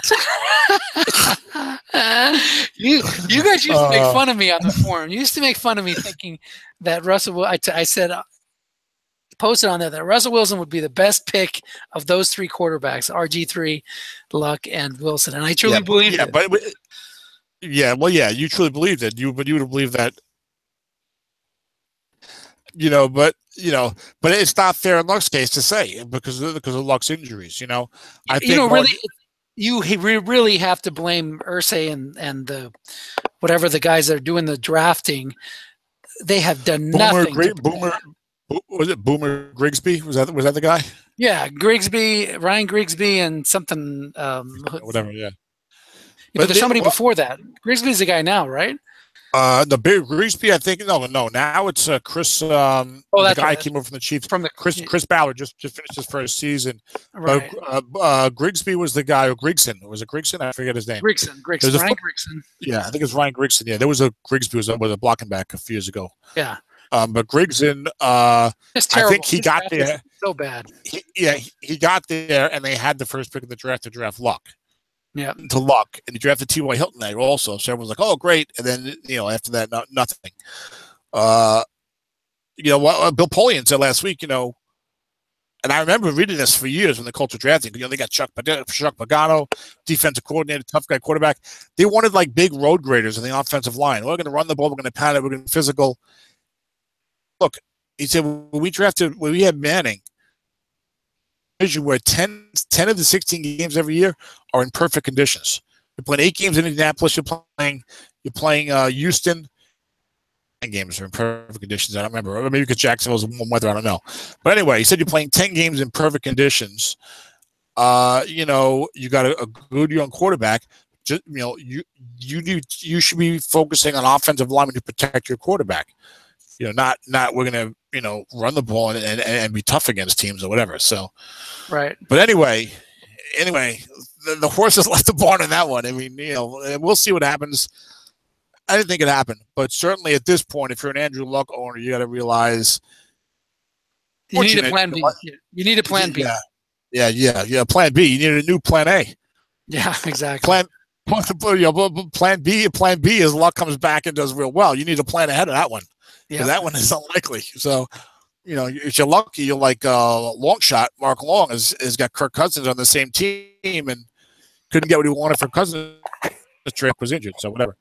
Right. But so it'll be bad. So, but it looks like it might be more of like a 9 or 10 year plan, Dennis, as opposed to the plan right now. We'll see. That team really be hurting because this team has got a lot of talent on my SOMIFA team. I can trade 3 or 4 pieces for the right quarterback. Like if Carson Wentz was available, I could move up and get a guy like that if a guy I really liked. Right. If I get a guy I really like, I move up and quarterback is tricky, as we all know. So getting back to the current misery of the Jets. So it's Tennessee. the misery is much more enjoyable when you're here, Dennis. Good. At least you have somebody you can vent to. Much more enjoyable for the listeners, I think, as well. But Andrew Luck's doing well this year. He better, because it could be his last hurrah. Yeah, when you get to the Rams, they've got, like you said, Wentz, Garoppolo, and Blake Bortles. I mean, maybe Bortles can be your stopgap.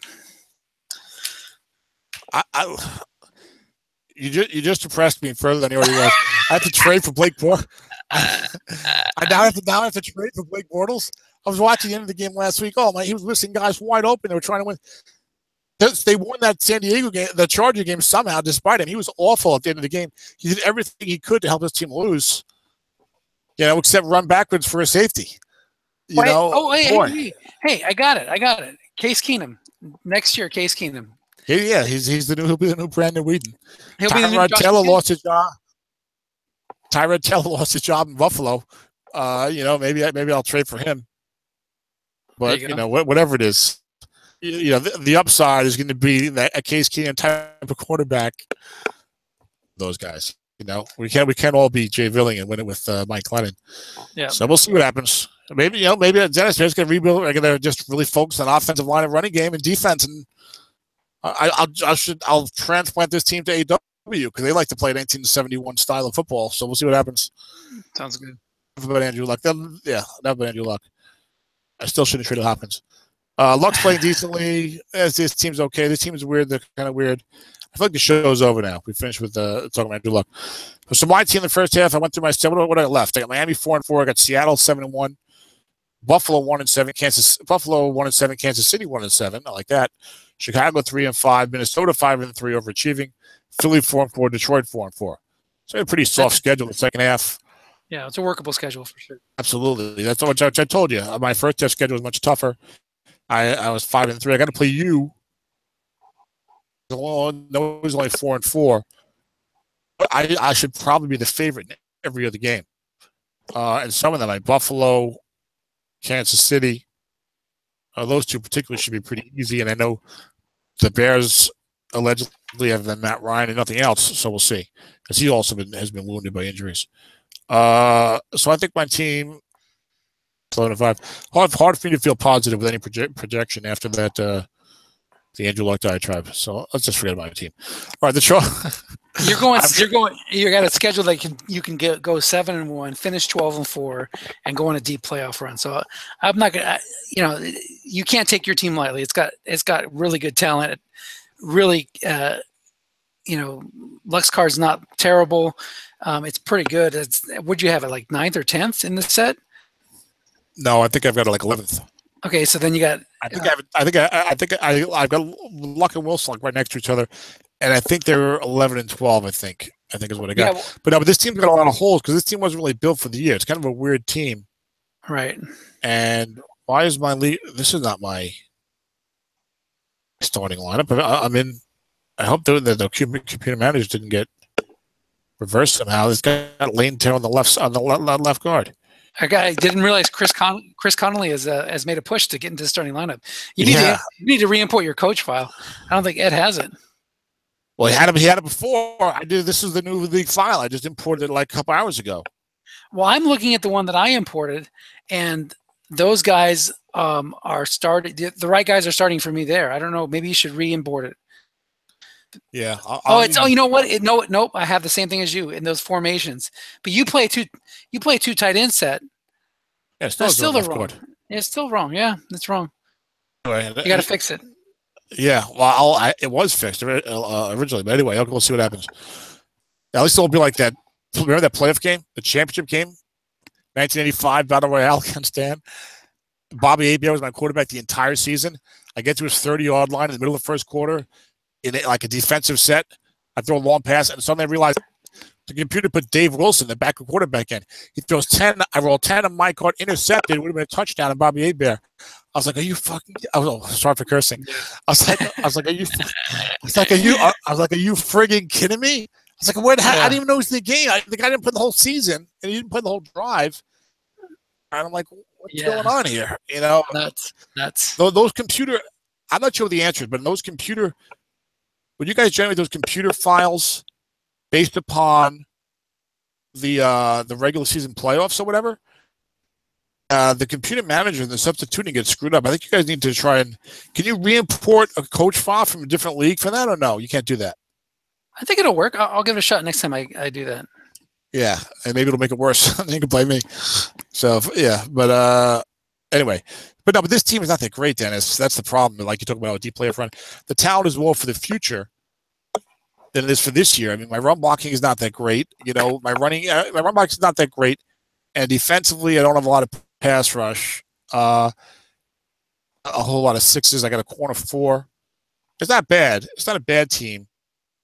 You know, if I had Tyreek Hill returning punts like you do, this team would be really helped by something like that. I got Smallwood for the kick return 1s, but you know, so many kickoffs and touchbacks. That nice, you know, when you got a team like pretty good, but gee, I wish I had a little extra. Then you can add, add in Tyreek Hill with the returning.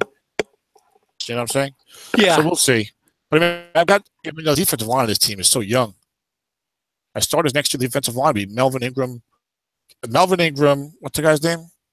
On the Packers, Kenny Clark. Yeah, Melvin Ingram, Kenny Clark, and Shaq Lawson. I got DJ Reader on the bench also. And I got Grady Jarrett might be a 6, and Corey Peters might be a 5. So I got guys to trade. You know, I can trade someone.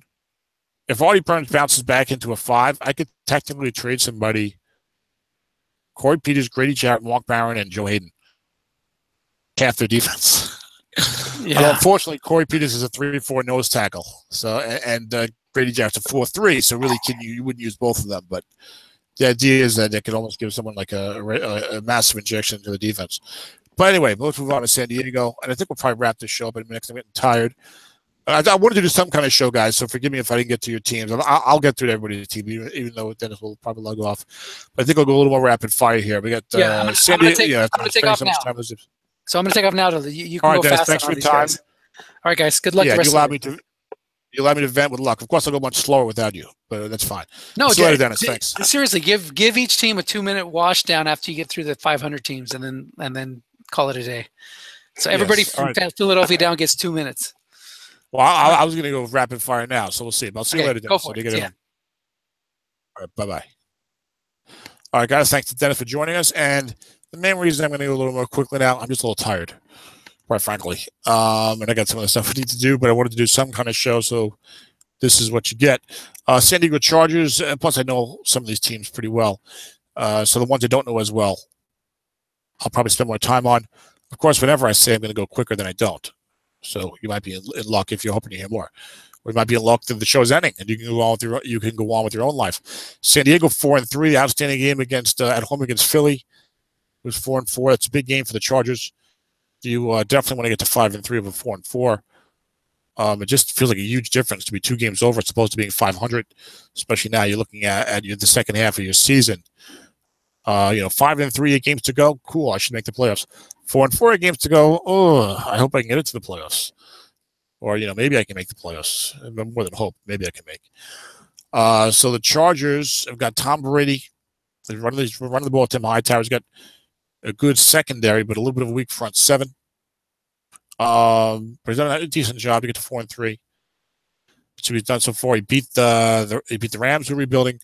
Beat Tony's rebuilding. Beat Kansas City rebuilding. So he had a very light schedule. They lost by 10 to me in a game which Tom Brady missed virtually the entire first half. Stop him when he was in there. It felt like anyway. So that was a bad luck loss for TJ. And a lucky win for me. But then he lost to Dennis, only 19-17. Good game there. 30-24. We talked about the great job Dale is doing. So he's not really beaten the good teams that he has played. Rest of the way, you got Tennessee 7-1, Detroit 4-4, San Diego 6-2, Buffalo 1-7, Green Bay 6-2, Atlanta 5-3, Miami 4-4, but a tough team. Indianapolis 4-4. So a bit of a tough schedule there for TJ. The Philly game, but Jeff's doing a pretty good job at 4-4 with 3-4 with that club, but he's been feisty. So interesting to see what TJ will do here. I think I predicted him to go 5-11 or something crazy like that. I was like, well, I know he struggled with teams that were better, so I kind of dinged him. Dennis said 9-7. I said 7-9, which was maybe a little harsh. I think this team probably gets to 9-7 at least.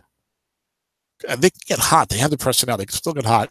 They could get to 10 wins, but they got some tough teams in the schedule.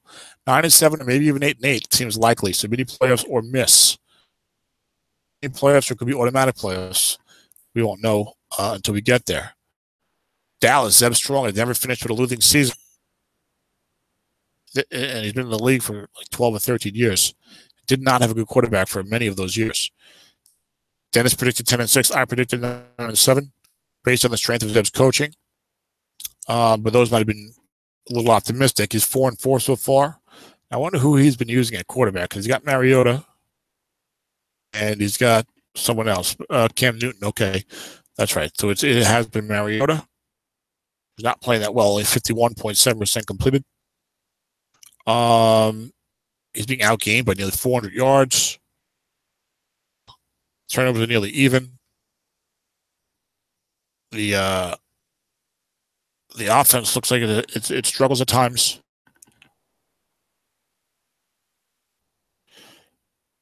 And who has he played? He beat Nathan 30-29. That was a big win for him.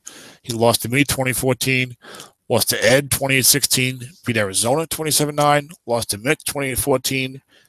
Beat Buffalo 2013. Lost to Jeff Wendlitz's Colts 33-20. Those 4-4 teams. Always looking to see which of those can step up, maybe get hot in the second half. Beat Tampa 31-10. So it's weird. He's had some weak teams, some good teams, some middling teams, and he's performed differently. You know, he beat Nathan, which was a real good win. But they lost to Indianapolis, and they lost fairly handily to Tennessee, but played me fairly reasonably. I think I felt like I was in control most of that game. I don't recall. Kansas City with Lawrence rebuilding.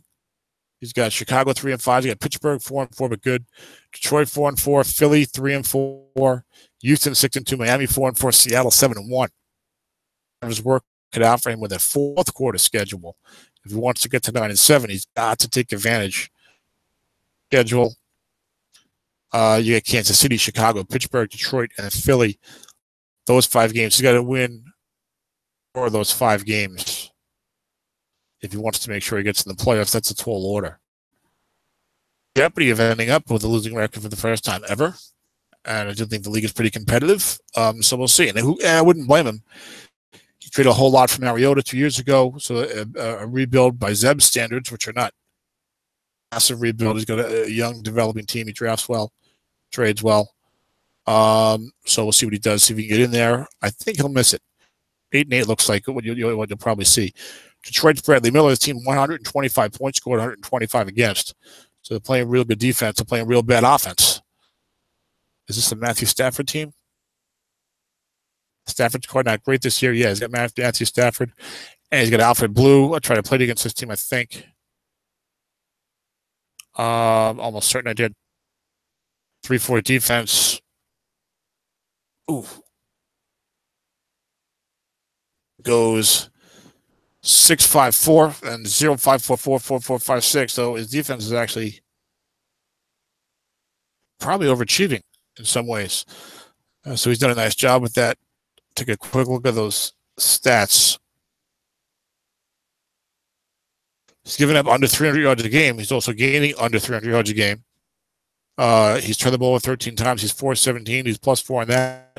Stafford only a 68.6 rating, completing only 56% of his passes, despite a 5.2 average gain. He's probably throwing flats, but not having as much success as he'd like. And part of that is the game, which is only 820 yards at a 4.3 average.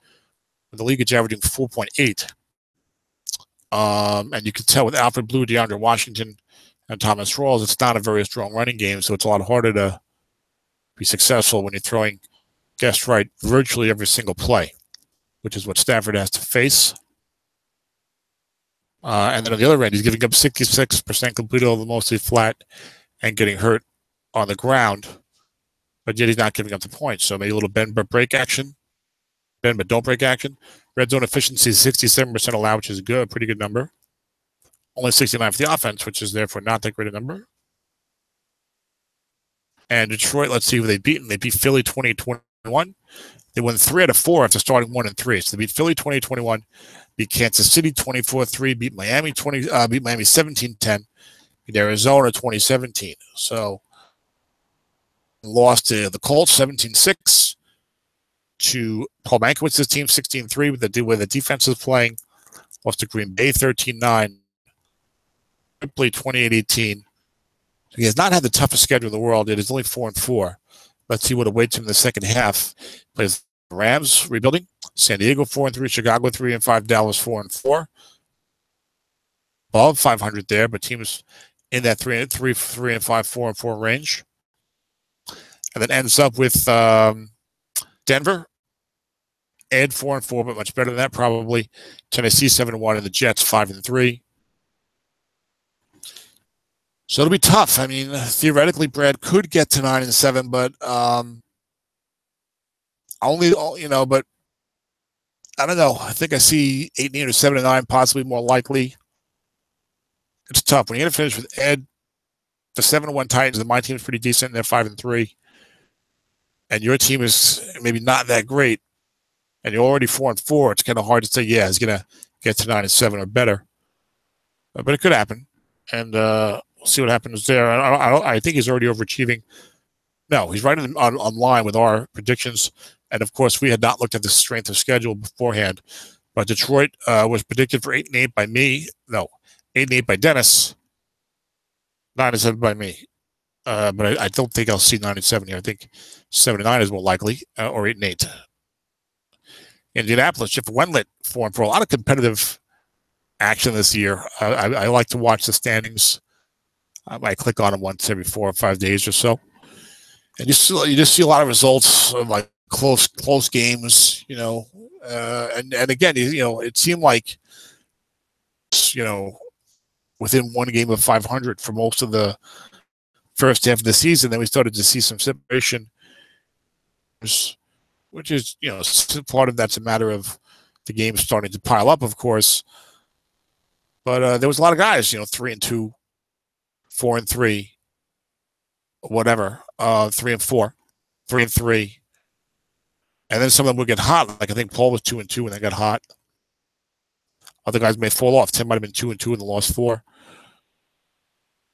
There's a little more separation now, but still there was a lot of close games. It feels like between all these teams in the 3-5, 4-4, 5-3, even 6-2 category. So what has Jeff done so far? This is, I think, the Phillip Rivers team. It is. Phillip throws interceptions this year, but he's got David Johnson. He's got some good receivers. Plays a 4-3 defense. I don't think we liked him because of the interceptions for Rivers. And this team was predicted for 7-9 by both Dennis and me in the 4-4. Beat Detroit 17-6. Beat Nathan 29-15. Was 2-2 each block. Beat Dallas 33-20. Beat Miami 26-20. Lost to Arizona by field goal. Lost to Minnesota 27-17. Lost to Paul 14-9. Lost to Green Bay 26-24. So a lot of close competitive games for the Colts. Games that could have gone either way. And the rest of the season, he's got Buffalo rebuilding, Denver rebuilding, Kansas City rebuilding. It's amazing how many of these teams. It seemed like they've got 2 or 3 of these very bad teams in one block. There's not that many real bad teams, only 5. So when that's the case, but you got Buffalo, Denver, Kansas City, the Giants who are 3-5, but all losing teams this block. Finishes at Pittsburgh 4-4, the Rams 1-7, 2-6 rather. San Diego real good, and San Francisco 4-4. So Jeff's got a real weak remaining schedule. I mean, gosh. Kansas City, the Rams, Indianapolis, the Giants are struggling a little bit, 3-5. Denver's 3-5. You could do some things with this schedule if Rivers doesn't go crazy with the INTs. Brock Osweiler has played some, maybe because of injury. It's been an offense that has thrown the ball nearly 300 times and 8 interceptions. That number might go up. I mean, 12. I mean, right now, he's -5 in turnovers. So, if he's -5 again, that would still be bad turnovers. So we'll see what happens. But Jeff's got an opportunity. Maybe the best position schedule-wise of the 4-4 teams we've looked at so far. to kind of guarantee himself a spot in the playoffs. Or you could say, based on the schedule, this team should go 9-7. Maybe it gets 10-6 if it gets hot. Now we'll talk, and the next three teams that I think we predicted better things for, and they've had a slow start to the season. The Dolphins, the Steelers, and the 49ers are all also 4-4. I picked Pittsburgh to make the Super Bowl and go 11-5. Dennis had them 10-6. We both picked San Fran to go 14-2. Dennis predicting a championship for Ed, and Dennis had Dan's Dolphins at 8-8. I had them at 9-7. Not a bigger surprise for him, but Dan usually has had success. Pretty good team. So I was probably feeling again, and I'm going to mute my mic for about 30 seconds while I call someone to take care of something. So I'm muting the mic just for a minute.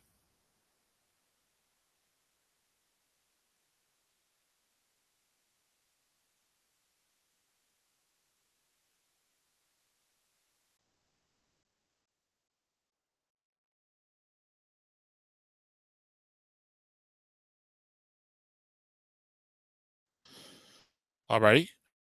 So we'll do with Dan's team first. The Dolphins, who are 4-4. And interesting, this team is having one of the better defensive seasons in the league. It's allowed, I think, is fourth or fifth best in the league. Offense at 169. Looks like one of the lower totals among the teams 500 or better. Maybe the second worst. I mean, Detroit's by far the worst at 125. Houston 149, 169. Outside of Paul, who's only given up 99 points. The teams with 5+ wins all have 184 points or more. So 169 is a little behind that, and 129. So you see a lot of scores, that are a little lower for this team. But they're averaging about league average, 21 points a game, and giving up only like 16. So that's a nice job on defense. So with that point differential of +40, you'd think they might be better than 4-4. But I remember that what I didn't like about this team, it's an interesting team. And again, Dan took over a team that was just completely devoid of talent. Totally rebuilt it. Totally reshaped it. It'll also be a trade, aggressively trading away a ton of draft picks. Trade away a ton again for next year, I believe. Then had the bed break with Teddy Bridgewater getting injured before last season, so then he traded a bunch for a quarterback this year. But what I didn't like was the running game. Dan has started to like the West Coast a little bit and has had success with it, both last year, SOMIFA team in 1985. Battle Royale, in which he made the Super Bowl with a West Coast approach. And he's a defensive-minded guy, so usually he's going to play good defense. But the running game, Terrence West, Jaquez Rogers, enough to take the pressure off of Dalton and make people really respect the pass. I have to look at the stats. And the 3-4 defense, average. We're all average. I keep forgetting that. I keep looking like this is an autumn wind or a Battle Royale league where you might have some goods or excellence in there, or poor if you're playing in autumn wind. It goes 6-5-4 in the defensive front with 4-4-6-5 at linebacker, 5-5-6-4 in secondary. Now, a lot of guys have some personnel similar to that. Nice job with it to keep the opponent from scoring very much. Let's look at some stats here. I hope I unmuted my mic. 5 minutes of a show with a muted microphone for autumn wind season preview one conference a couple months ago before I was having some of my health problems, which may or may not have been resolved. It's tough to say. But anyway, so that was all for naught. So look at this team. 4 yards to play, slightly below average, but not awful. 2,650 yards, not terrible. 8 turnovers allowed, 15 turnovers gained, which can happen when you go West Coast. He's got 930 yards and a 4.4 average. I think you'd like to be 1,000 yards and closer to 4.8, which is the league average. So the ground game is definitely below league average. Dalton's doing pretty well. 87 rating, 64.5% completed, 8 touchdowns, 4 interceptions. The red zone efficiency is not bad. So I'm not sure. Maybe Dan's just had a couple of bad breaks in some close games. Things like that. Terrence West only averaging 4.1 yards a carry. His rushing core particularly is not that great, I think, to do a lot here. Let's see what this team has done so far. They beat Miami. They are Miami. They beat Kansas City 24-16, rebuilding Chiefs. 5 club 35-14. Beat Buffalo was 1 win, 30-3. And beat the 3-4 Eagles by a field goal. So the wins against winning teams there. And then the loss is a 2-point loss to Paul in a close game. That was the SOMIFA Showcase game for the first quarter. It's hard. A 10-6 loss to Denver. I've giving up almost 25 points a game, and Dan only scored 6 points in that game. Lost to Detroit 17-10, and to Indianapolis 26-20. So outside of Paul, the losses, he actually hasn't had that tough a schedule the first half of the season. So I don't know what's going on there. Maybe some bad luck. The second, and the running game is not that great. So the offense is understandably struggling at times. I think he's got a much tougher schedule. He plays my club, who's 5-3. Plays Joe Golden 3-5. Ed's only 4-4, but Ed's real tough, and that's a team that we expect good things from.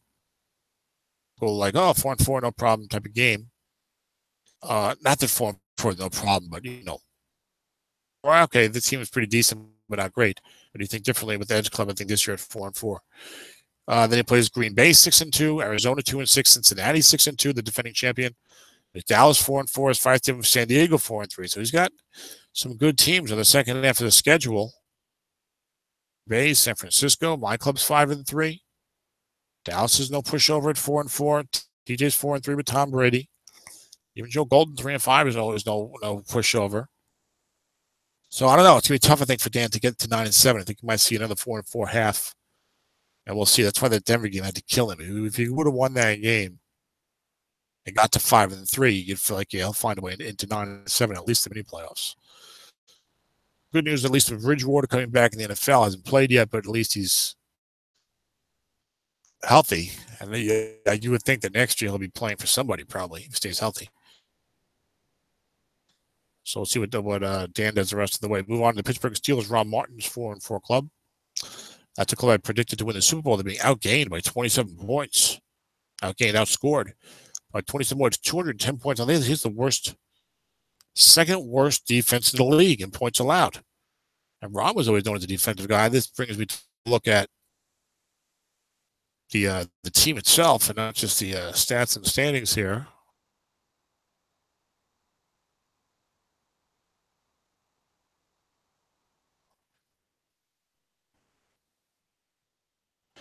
I played this team. All right. I was winning and doing great right before the half, then I lost like 3/4 of my secondary or something to injury, and I couldn't stop Aaron Rodgers. Hard to stop Aaron Rodgers when your entire secondary virtually gets injured. And your safety fives. But hey, that's crying with spilled milk. I won a game with Brady missing half the game, so that's the way it goes. 6-4-6 the defensive line, 5-4-4-5. Linebacker 6-0-6-4 in the secondary. Corner sixes, defensive end sixes. They play a little bit of defense in this. And they got Aaron Rodgers, and they got Ezekiel Elliott. Might be headed for better things in the second half. Let's see what's going on here statistically.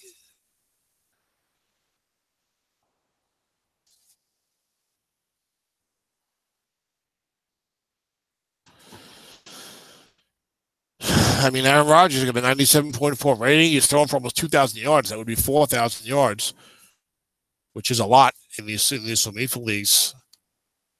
I mean, that's a specific record. I can't remember if I got there with Peyton Manning or not. I was with Manning. I don't remember. But I don't think there's 4,000 yards is a good mark in these SOMIFA leagues. Receptions, he's not the culprit. Ezekiel Elliott, 658 and a 4.4. That's not bad. The defense is giving up almost as many yards as the offense is putting up. The rushing defense is giving up 5.3 yards a carry, running for nearly 1,200 yards. So maybe Ron's going to pay a little more attention to the enemy round game. The pass defense looks pretty decent here. He's only turned the ball over 7 times. He's collected 11 turnovers. So, out of these, maybe some unusual return touchdowns against. I don't know. Let's look at the victories. 33-30 in the Battle of the Runs over Ron Dickinson. As he started out 1-3 with this team, so maybe now he's riding the ship. 17 victory over my Jets. They're only a field goal over Tampa Bay, who's struggling while rebuilding, of course. Only beat Kansas City by 5, 22-17. Another team that's rebuilding, 1-7. So not a great resume of their quarter victories, although the wins are what matter. And I don't know how those games ended. Maybe someone else got some late cheap points. Who knows? The loss is 13-6 to the Giants, only putting up 6 points. 40-12 against the 7-1 Titans. 35-21 against the 6-2 Bengals, and then a much more respectable 31-28 against Nathan's Falcons. So a bit of a mixed bag, but some good teams that first half schedule and a couple of light teams. And the rest of the way, Ron's going to play the 6-2 Texans, 3-4 Philly, 4-4 Dallas, 3-5 Chicago, 4-4 Indy, 3-5 Denver, 7-1 Seattle, and 2-6 Arizona. So the schedule is there. They're tough, but Chicago 3-5, Philly 3-4, Denver 3-5, Arizona 2-6, a couple 4-4 teams in there. You got Aaron Rodgers, Ezekiel Elliott, 6 corners, 6 defensive ends. The 3-4 defense. So I think this team should do much better in the second half. Could get to 10-6. They should definitely get to 9-7. Definitely get to 9-7. Make the mini playoffs and could be a real tough team in the postseason. So we'll watch for that. San Francisco, the commission of 4-4, despite a plus 25-point differential. Carson Palmer and Trevor Siemian have kind of alternated at quarterback. Looks like Simeon's been mostly the guy, as John Madden would say. You know what? If you got 2 quarterbacks, if you got 2 quarterbacks, you don't have one quarterback. You don't have one good quarterback, something like that. Because if you have the one good guy, he's clearly going to take over. I mean, Ed's got his offense is doing pretty well. It looks like in terms of the yardage, he's plus 400 something on the opposition. I mean, he's 3,000 yards virtually. That's not bad. The turnovers, 9, plus 6 in turnovers. Spencer Ware and Bilal Powell doing a good job on the ground.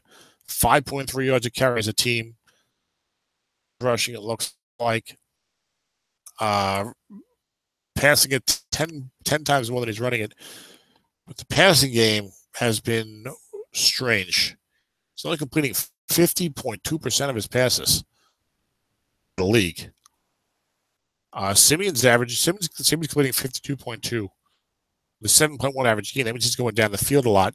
And I know he hurt me with some bombs when I played him because I was not respecting it. Gronk's averaging 18 yards a catch. Devontae Adams 14.6. Demaryius Thomas 13.1. So that's what he's doing. That can be a bit hit or miss. Simeon 10 touchdowns, 80 interceptions. Interesting.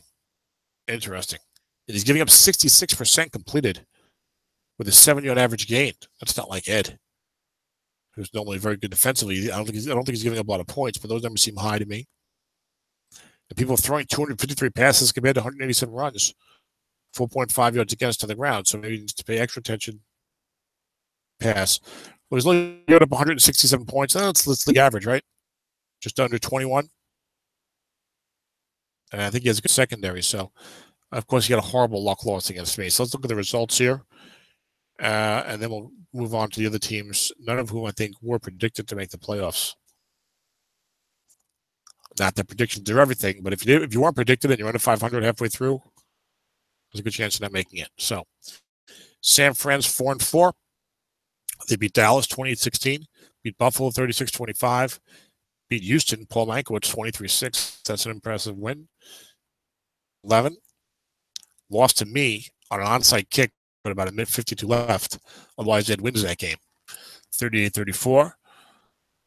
Lost to almost certainly wins. I might have got it back like a minute left and no timeouts and needing a touchdown. I think I only needed a field goal. Either way. Lost to Jay Villing 31-23. Lost to Mick 30-20. 10-6 6. And Wayne's rebuilding in 2-6. You do not expect to see that result. So probably 2 hard luck losses, which doesn't bode well perhaps for the commissioner's opponents. The rest of the way, what do we got? It's predicted to go 14-2. Play Chicago 3-5, Kansas City rebuilding 1-7, Miami 4-4, Arizona 2-6. Plated well, stacked up well for the commission to get back on track this quarter. Then he plays Seattle 7-1, Detroit 4-4, Atlanta 5-3, Indy 4-4. So I think Ed can have a good second half. Maybe go 6-2, get to 10-6. Maybe make some noise in the playoffs. This is a team that can certainly go the length of the distance, go the whole way, and win the Super Bowl. What do you got? Philadelphia Eagles are the next team. I'll get a few teams left. Well, these are the under 500 teams. I may go shorter. They're 3-4. 4 points against. They've got Sam Bradford and Jahi. It's been an offensive team that's averaging over 25 points a game. Slightly more because they've given their -2 in point differential. By 10, they beat Chicago 30-24. They beat Minnesota 38-28. Vikings are 5-3, but not really a great team. Lost to Green Bay 31-12. It's a 6-2 club. Lost by a touchdown to the Lions. Lost by a touchdown to Kansas City for the Chiefs, only one in the season. Lost by a field goal to Miami. So they haven't even really played a murderer's row yet, as that is the phrase we keep reusing here tonight. So the rest of the way, there's 3-4 clubs. Got 4-3 San Diego, 5-3 Atlanta, 4-4 Pittsburgh, who's better than that. 6-2 Houston, 7-1 Tennessee, 4-4 Dallas, 5-3 Jets, 1-7 Buffalo. Very tall order for this team to get above 500 at the end of 16 games, because you already got 4 losses. I mean, it means that you're going to go 6-3 or better when you got to play San Diego 4-3, Atlanta 5-3, Houston 6-2, Tennessee 7-1, Jets 5-3. They're probably better than that. So I don't see that happening. It looks more like maybe 5-11 or 6-10. Chicago 3-5, Matt Ryan, and not much else. Devastated by injuries in the NFL last year. J.J. Watt not coming back again next year either. It's Strat-O-Matic. Team that doesn't have much for the season, and that's why they've given up the 3rd most points in the league. They don't have a lot of offensive help from Ryan either. It's such a shame. Ryan has his great card. And what have they done? They're 3-5. One of 3 teams currently 3-5, waiting for Philly's results. They're a 3-4 team. Bears, 38-18 over Kansas City, who's 1-7. 24-17 over LA, who's 2-6. And 24-23 over Denver, who's 3-5. So wins against losing teams. A loss to the 6-2 Texans. 35-14 loss to 500 Miami. 30-24 loss to 3-4 Philly. Lost by a field goal to 5-3 Minnesota. But a close game against Dennis, 21-17 against the Seahawks. San Francisco 4-4, Dallas 4-4, Detroit 4-4, Pittsburgh 4-4. Jets 5-3, Green Bay 6-2, Tennessee 7-1.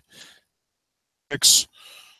So Chicago get a few more wins in there, but probably end up about 6-10, probably another 3.5, 5. Mark.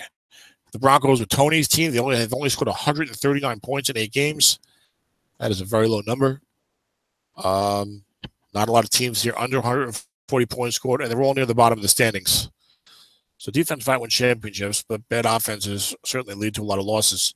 As a matter of fact, 1, 2, 3, 4, 5, 6, 7.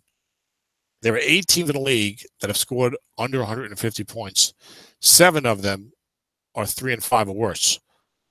They only allowed 99 points, number 1 defense in the league. And these teams near the bottom of the standings, if we start with Denver and we exclude Chicago, they've all scored under 150 points. They've all given up over 172 points.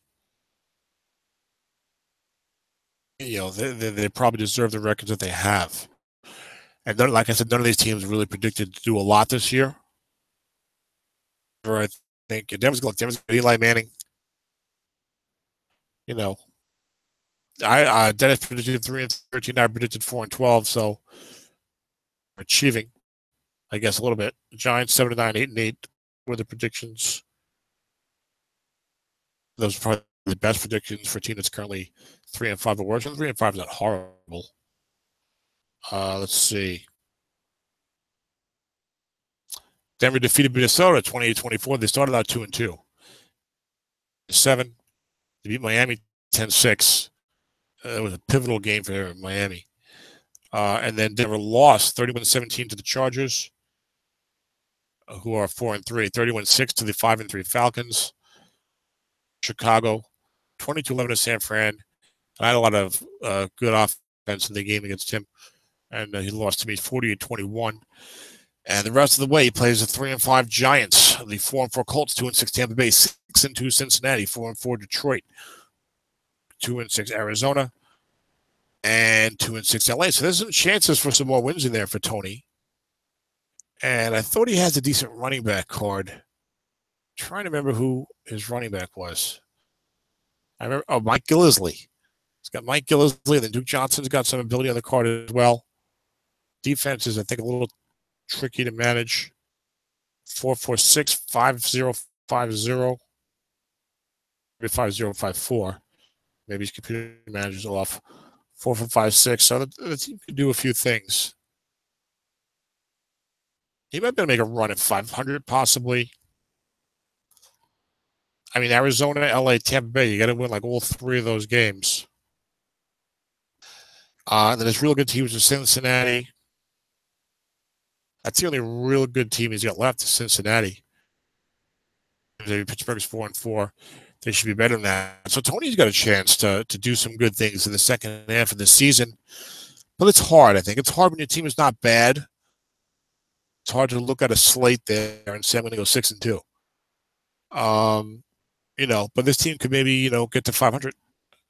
Possibly they could finish 8-8. Watch for that. The Giants with Joe Golden, 3-5. I think Dennis said that the team might do a little better. 9. I had him at 8-8.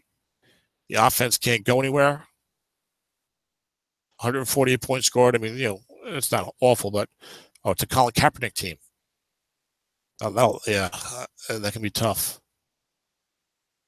I liked what he was trying to do, and maybe I got excited by it. He gave me the 8-8. Maybe I shouldn't have. The nose tackle 0 situation is certainly one that's going to hurt your team.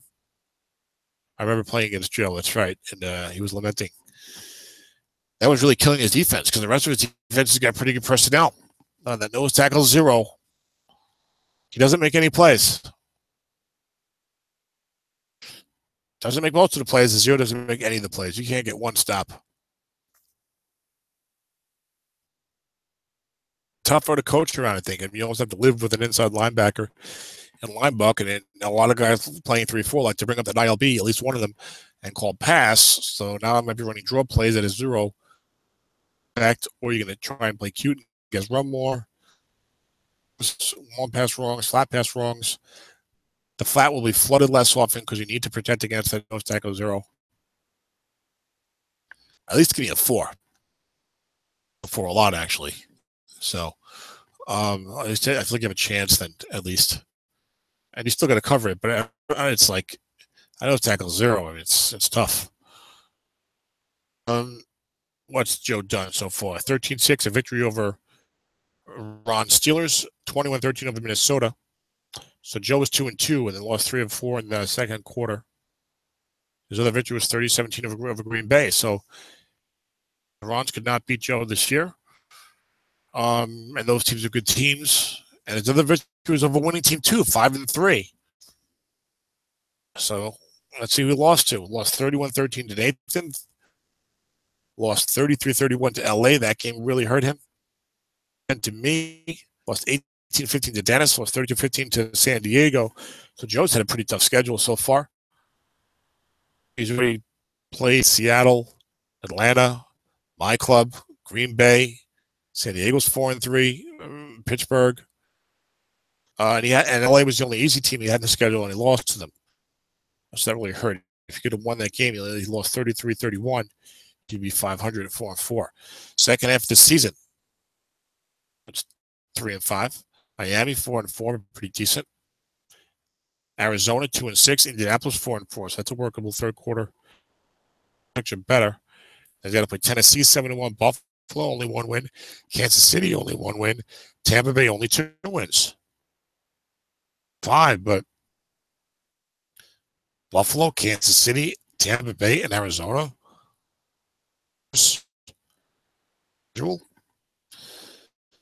And then Denver 3-5.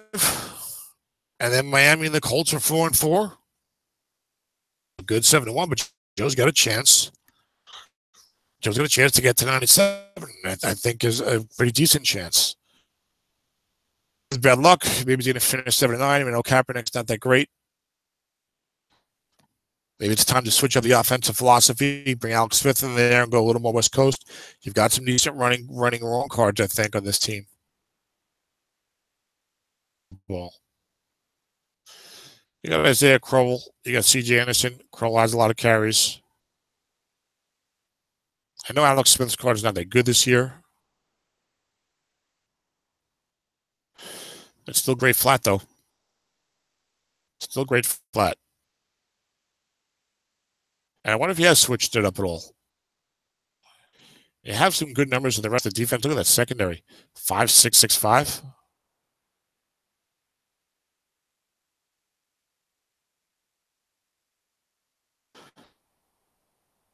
Well, Smith's 15 of 29. Kaepernick's completing 56% of his passes. 7.1 average gain, 70.3 rating. 6 touchdowns, 9 interceptions. He's run for 306 yards and a 4.7. The offense is running the ball well. See, Joe is guessing probably a little too much pass. You have a good secondary. 54% completed allowed. 5.7 average gain. Those are very good numbers. 5.4 yards a carry. And they're throwing it. So, and you're -3 in the turnovers. So, Joe might need to pay a little more attention to the running game. 0. He's getting the offense going. Interesting. Against the bad teams, particularly, I think if I was Joe, if I'm playing a team, Tampa Bay, Kansas City, Buffalo, put Alex Smith in there. Against those teams, you should be able to go West Coast and run the ball. And instead of trying this funky Kaepernick stuff that you might have to try to do better against a good team. So, see what happens with the Giants. Yes, they got a real chance. Denver's got a chance. I think the Giants have an even better chance to maybe get to 9 wins after a 3-5 start. Now, the rest of the teams are 2-6 and all struggling, and none of them were predicted to do much. Arizona, LA, Tampa Bay, 2-6, 1-7. And if I look at the whatchamacallit here, the predictions, we both predicted 6-10 for Arizona. Predicted 3-13 and 2-14. Tampa Bay 4-12, 2-14. 12, 4-12. And Buffalo 7-9, 6-10. So they were optimistic on Buffalo. Well, but we didn't have a quarterback and a running back. It makes it hard when you don't have a quarterback or a running back. I can tell you that from some of my rebuilding experiences. So Arizona's 2-6, and they got to play Minnesota, Tennessee, the Giants, San Fran, Miami, Philly, Denver, Pittsburgh. Not the hardest schedule in the world to get in.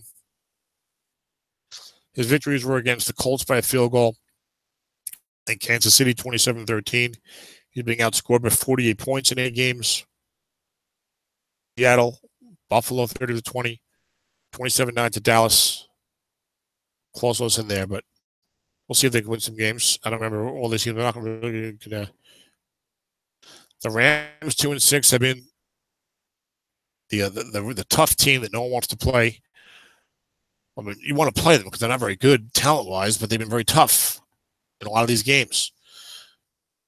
So their victories were a 2-pointer over the Giants and a 10-6 win over Ed, which is a big gap when you're rebuilding. And anytime you hold Ed to 8-6 points, to 6 points. Probably some bad luck there for Ed.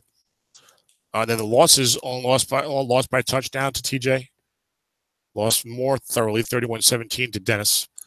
Lost by 10 to Philly. Lost by touchdown to Brad. Where, he lost 14-10 to Mick, who's 7-1. Lost only 20-14 to Jay, who's 6-2. And I remember reading those recaps, and he beat the commissioner, as I said. So it's a competitive one and may end up being the highlight of the season for the Rams, who are 2-6 and are not very good, in the form of number 11 for the Philadelphia Eagles, Carson Wentz. Now, Wayne, you may recall our email recollection fondly if Wentz continues to play well, which I think he will. I'm a big Carson Wentz fan. And Wayne's got Jimmy Garoppolo on the bench. So Wayne goes from no quarterback to maybe 2 quarterbacks in terms of NFL starters. No one knows if Garoppolo will be real good or not. But he could be someone that gets traded by Wayne this offseason. What happens?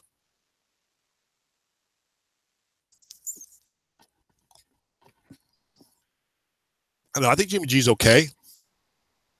I need a quarterback. I'm not trading a fortune for Jimmy Garoppolo. There's no way. Who knows? Maybe if Jimmy plays okay for the Niners and the top of the draft next year, maybe Wayne and I will talk trade. Who knows? Maybe Jimmy G can be like an Alex Smith, maybe. Alex Smith. If you knew now what Alex Smith's career was going to be like, how much would you trade for him? He's had a good year this year, but in the card right now isn't that great. I don't know. But that's a guarantee of hindsight. I mean, Garoppolo, who knows what he's going to be? I don't know what he's going to be. I wish he was bigger. He's kind of slight. Rob Johnson, that always bothers me. It's like I want the guy to be like Russell Wilson's kind of unique. I don't know. I don't know. Be small like Drew Brees or even small like Russell Wilson, but he can run. If you're not a running quarterback, if you're kind of a stationary quarterback, I want you to be a big guy. I don't know why.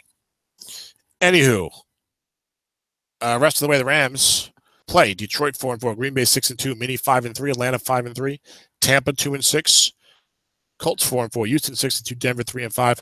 So chances for a couple more wins for Wayne. He could get to 4-12 or so. Even if he gets hot, we'll see. This will be all about draft position. Next year's draft could be interesting. What do you got there for next year's draft, right? We got Deshaun Watson will be up there. Might be back to the middle of next season. That'll be interesting. We see where he goes. You get Leonard Fournette. You got Kareem Hunt. I don't know how people will feel about Mitchell Trubisky. He's not really playing very well statistically, but he kind of looks good if you watch the games. It's hard right now. I can't think of the other rookie headliners right now. Tampa Bay 2-6 started the season with a bang, 37-8 crushing victory, hitting fashion over my New York Jets. That was a rough one. Dak Prescott could do no wrong. Ran for over 100 yards. How many rushing yards did Dak Prescott? He had like 114 yards rushing through that game. 19 or something, because he can't run very long. As I get sidetracked looking at my own team as usual. I got destroyed that game. 440 yards of offense for Tim. 198 for me. I will not say that was my finest hour. Prescott threw for 302 yards, 5 touchdowns, no interceptions. And had 14 carries for 114 yards with the longest of 8. Sorry, longest of 18. Now, what has he done the rest of the year? Tim coached well that game. Tim always coaches well. Basically. I guess we all can have an off game occasionally. I coached pretty poorly in this game. I got bad dice, but I coached pretty poorly, and Tim coached well. When you lose and you don't coach well, the other guy coaches well. So for the season, we played 8 games. Prescott's got 13 touchdown passes. Me, and 8 in the other 7 games. And he's got 414 yards rushing and 114 against me. He's got 300 in the other 7 games. Destined to win that game, it looks like. Yeah, the yardage is pretty close here. Tim's only down 250 yards. 13 and 10 -3 in turnovers. It's in a running game, really. Tevin Coleman's 323 yards is his leading running back. Prescott leads at 414. But anyway, Tim's 2-6. He's given up 202 points because his defensive ratings are terrible. He's rebuilding. And his other win, he started out 2-2. Beat me 37-8. And I'm 5-3. And then beat Buffalo 18-14. Buffalo's 1-7. And that was it. They lost to Mick 33-14. Lost to Dennis 31-6. Lost to Jay 19-10. Somewhat competitive. Lost to Nathan 36-10. 31-10. He's given 30 points on almost every game now. And lost to only by a field goal, 30-17 to Ron. So Tim's still hanging in there. Tim will coach to win, like he always does. And the rest of the way, he plays Green Bay 6-2, Houston 6-2, Denver 3-5, Mini 5-3, LA 2-6, the Chiefs 1-7. All these bad teams playing each other this year, looks like. Kansas City, Buffalo, LA particularly, all seem to be playing each other. Wrapping that up again, LA 2-6, Kansas City 1-7, Chicago 3-5, and the Giants 3-5. So there'll be some chances for some other wins for Tampa. Maybe get to 5 wins or something. Buffalo 1-7, being outscored by 87 points. They have the worst offense in the league with 111 points scored, which is a low number in case you're scoring at home. And Jay Cutler, 3.4 quarterback rating. He's a 3-1 interception to touchdown ratio. Normally, you say, oh, that's pretty good. 3-1 touchdown to interception. No, it's interception to touchdown. So his touchdown to interception ratio is 1-3. It's not good when you have one touchdown as your average course of business. And understandably, then, the team is -13 in the turnover category. You're getting outgained by 400 yards from scrimmage. That's an equation for a high draft position. And Buffalo will be in that mix next year. Let's see. Buffalo's they beat Arizona 30-20. The losses. They lost by 4 to Tampa Bay, 23-10 to Denver, 33 to Miami, 36-25 to San Fran, 29-13 to Dallas.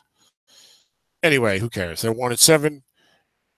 Indianapolis 4-4, Cincy 6-2, Jets 5-3, San Diego 4-3, Buffalo 5-3, Atlanta 5-3, the Giants 3-5, Green Bay 6-2, Philly 3-4. Tough schedule remaining. Buffalo may not win a game the rest of the way, and they look looking good to get one of the top 2 picks in the draft next year, and they need a quarterback. So maybe Deshaun Watson, even with the torn ACL. We shall see. Kansas City 1-7, rivaling Buffalo. Well, Buffalo has the worst offense in the league. The Chiefs have the worst defense, getting up 225 points. Scored a little worse than Buffalo. Buffalo's -87, whereas the Chefs are -101. Touchdown victory over the Eagles.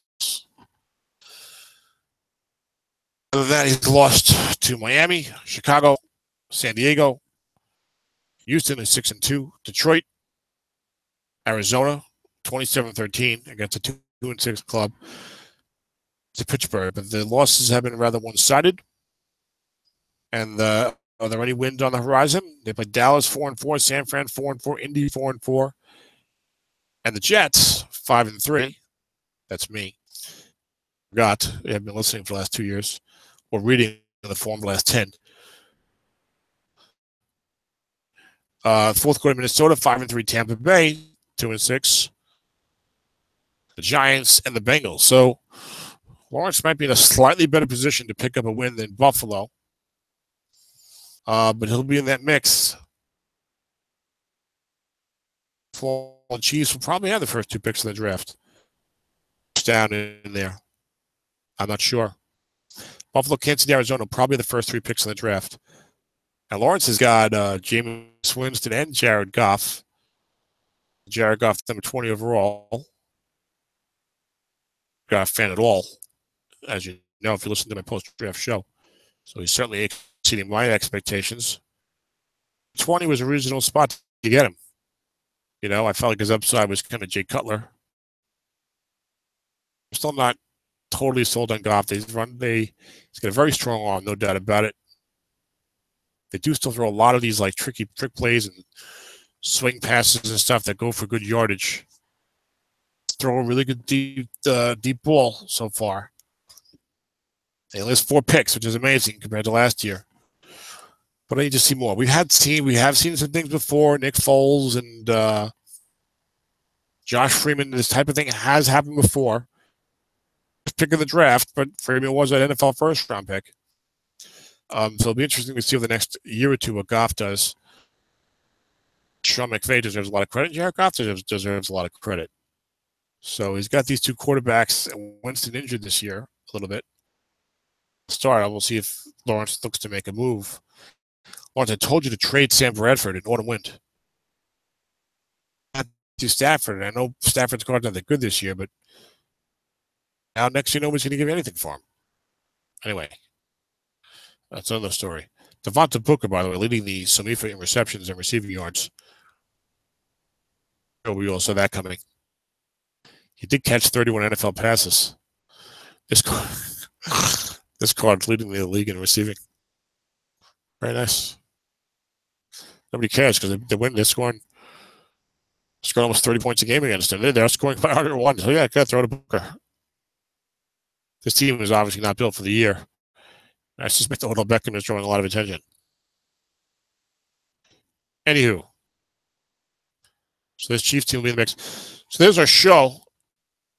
Interesting season so far. Very competitive, I'd say, the first 6 weeks or so.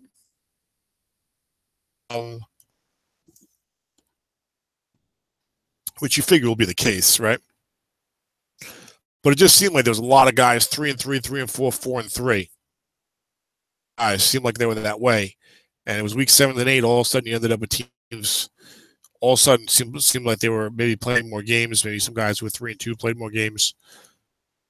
You had guys at 6-2 and 7-1 and 1-7 and 2-6. I don't think there's a clear favorite.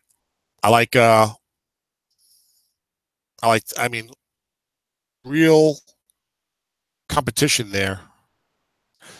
You know, I think that the teams that are 6-2 are better right now. Tennessee 7-1. You got 3 6-2 teams. That's Cincinnati, Green Bay, and Houston. Your top 4 seeds, I think, will come from that group. I don't see one of the 5-3 clubs jumping up. I mean, I think I see probably all 5 of those teams finishing 12-4 better. Maybe 5 of those teams are going to finish about 12-4. Maybe Mick. Mick, I think, could be 13-3. Maybe Dennis, because I know he's 8-1 now because he beat Atlanta today, which he spoke about earlier. So I think your first 4 seeds will come, and probably your first 5 seeds will come. But yeah, you might have 4 of those teams 12-4. So the tiebreakers in there are going to be big because you're going to want as good a seed as possible, and you're going to want to avoid that stupid 4-5 game when you're 12-4, and now you got to play another 12-4 team. You don't want to be Jay Villing and go 12-4, and now you play Paul Mankowitz 12-4 in the first round. Can I get a team that's like 10-6 and just had to play a wildcard game and is kind of already feels good about their postseason that they won a wildcard game? But none of these teams are invincible by any stretch of the imagination. I'm not sure any of those teams makes the Super Bowl. I wouldn't need now. These 5 teams, I think, will all be 12-4, with 1 or 2 maybe being better than that. 1 or 2 maybe getting to 13 wins. But I'm not sure they're going to be the Super Bowl teams. You know, I mean, they could be, but there's a very good chance. Even though Nathan's only 5-4 now, there's a very good chance. I mean, if you want to look for Super Bowl contenders from the group 5-3 and below, from the group that's not going to be a top 5 seed this year, I mean, Nathan at 5-4 with Cousins and McCoy. My team 5-3, but they're kind of okay. They're doing a little better. They're not that great. Spreadsheets are helping, I think. Tom Brady with San Diego could always be a possibility. They're tough. Pittsburgh, like an Aaron Rodgers, Ezekiel Elliott, and some good players in defense. That team should do better. NFL Ed at 4-4. You're gonna feel happy about yourself if you're Ron Dickinson and you go 12-4 and you get the 3 seed. Now you can play. Yeah, you got to play Ed. as your first game? 10-6 Niners. I look at this way. And this group, Seattle, Tennessee. This group: Dennis, Mick, Jay, Ron Dickinson, Paul Mankiewicz, and the teams that they have this year. We're talking about that group versus NFL Ed, Ron Martin, Nathan, me, maybe Dan Morin or TJ. Is that is it really like, oh yeah, that first group is just head and shoulders above and they're going to win easily? It's like those groups aren't really that far apart because the teams this year, like usually, especially maybe in some spring leagues, but I don't know. Usually, I feel like there's at least one like really good team on top. Last year wasn't this way either. So maybe it's changing. Maybe there's more competition, a little spreading out of the talent as more good general managers and stuff like that. Harder to get a great team if everyone is being a good GM. Everyone's being a good GM. So that could be part of what we're looking at here. A little bit of I don't see a ton of separation between 10-6 and 12-4 here. The talent. You may see some upsets in the playoffs or some road victories. So it'll be interesting, and we'll watch for that. I'll be clicking on the standings. Games already coming in, but that's going to be the show for tonight. I hope you all enjoy your third quarter. Enjoy your Strat-O-Matic. Enjoy your Thanksgiving. Coming up next week, my favorite holiday of the year, and not because of the football, but because there's no anxiety about gifts. Thanksgiving is just like you get together with family, have a nice big meal, and it's supposed to be a spirit of, in your life that are really important and things like that. And if you're fortunate enough to have some things in your life like that, like I feel I am, I come from a very good family, in my view, then you do have something to be thankful for. And even if for those of you who are religious, you send your gratitude. And for those of you who aren't, you still have a lot just to be thankful for in general. And I think it's good as a person to be reminded of that from time to time. Just like with Christmas, even if you're not Christian, just, Christmas for an American feels like a special time, and it's supposed to be about peace and love and things like that, and generosity of spirit. And boy, it'd be nice if the whole world had a lot more of that right now. But we can each try and at least cherish those things in our own lives. For the good things we have, and deal with adversity the best we can, and when they each other with a spirit of generosity. All right, guys. Talk to you later. Thanks. Bye-bye.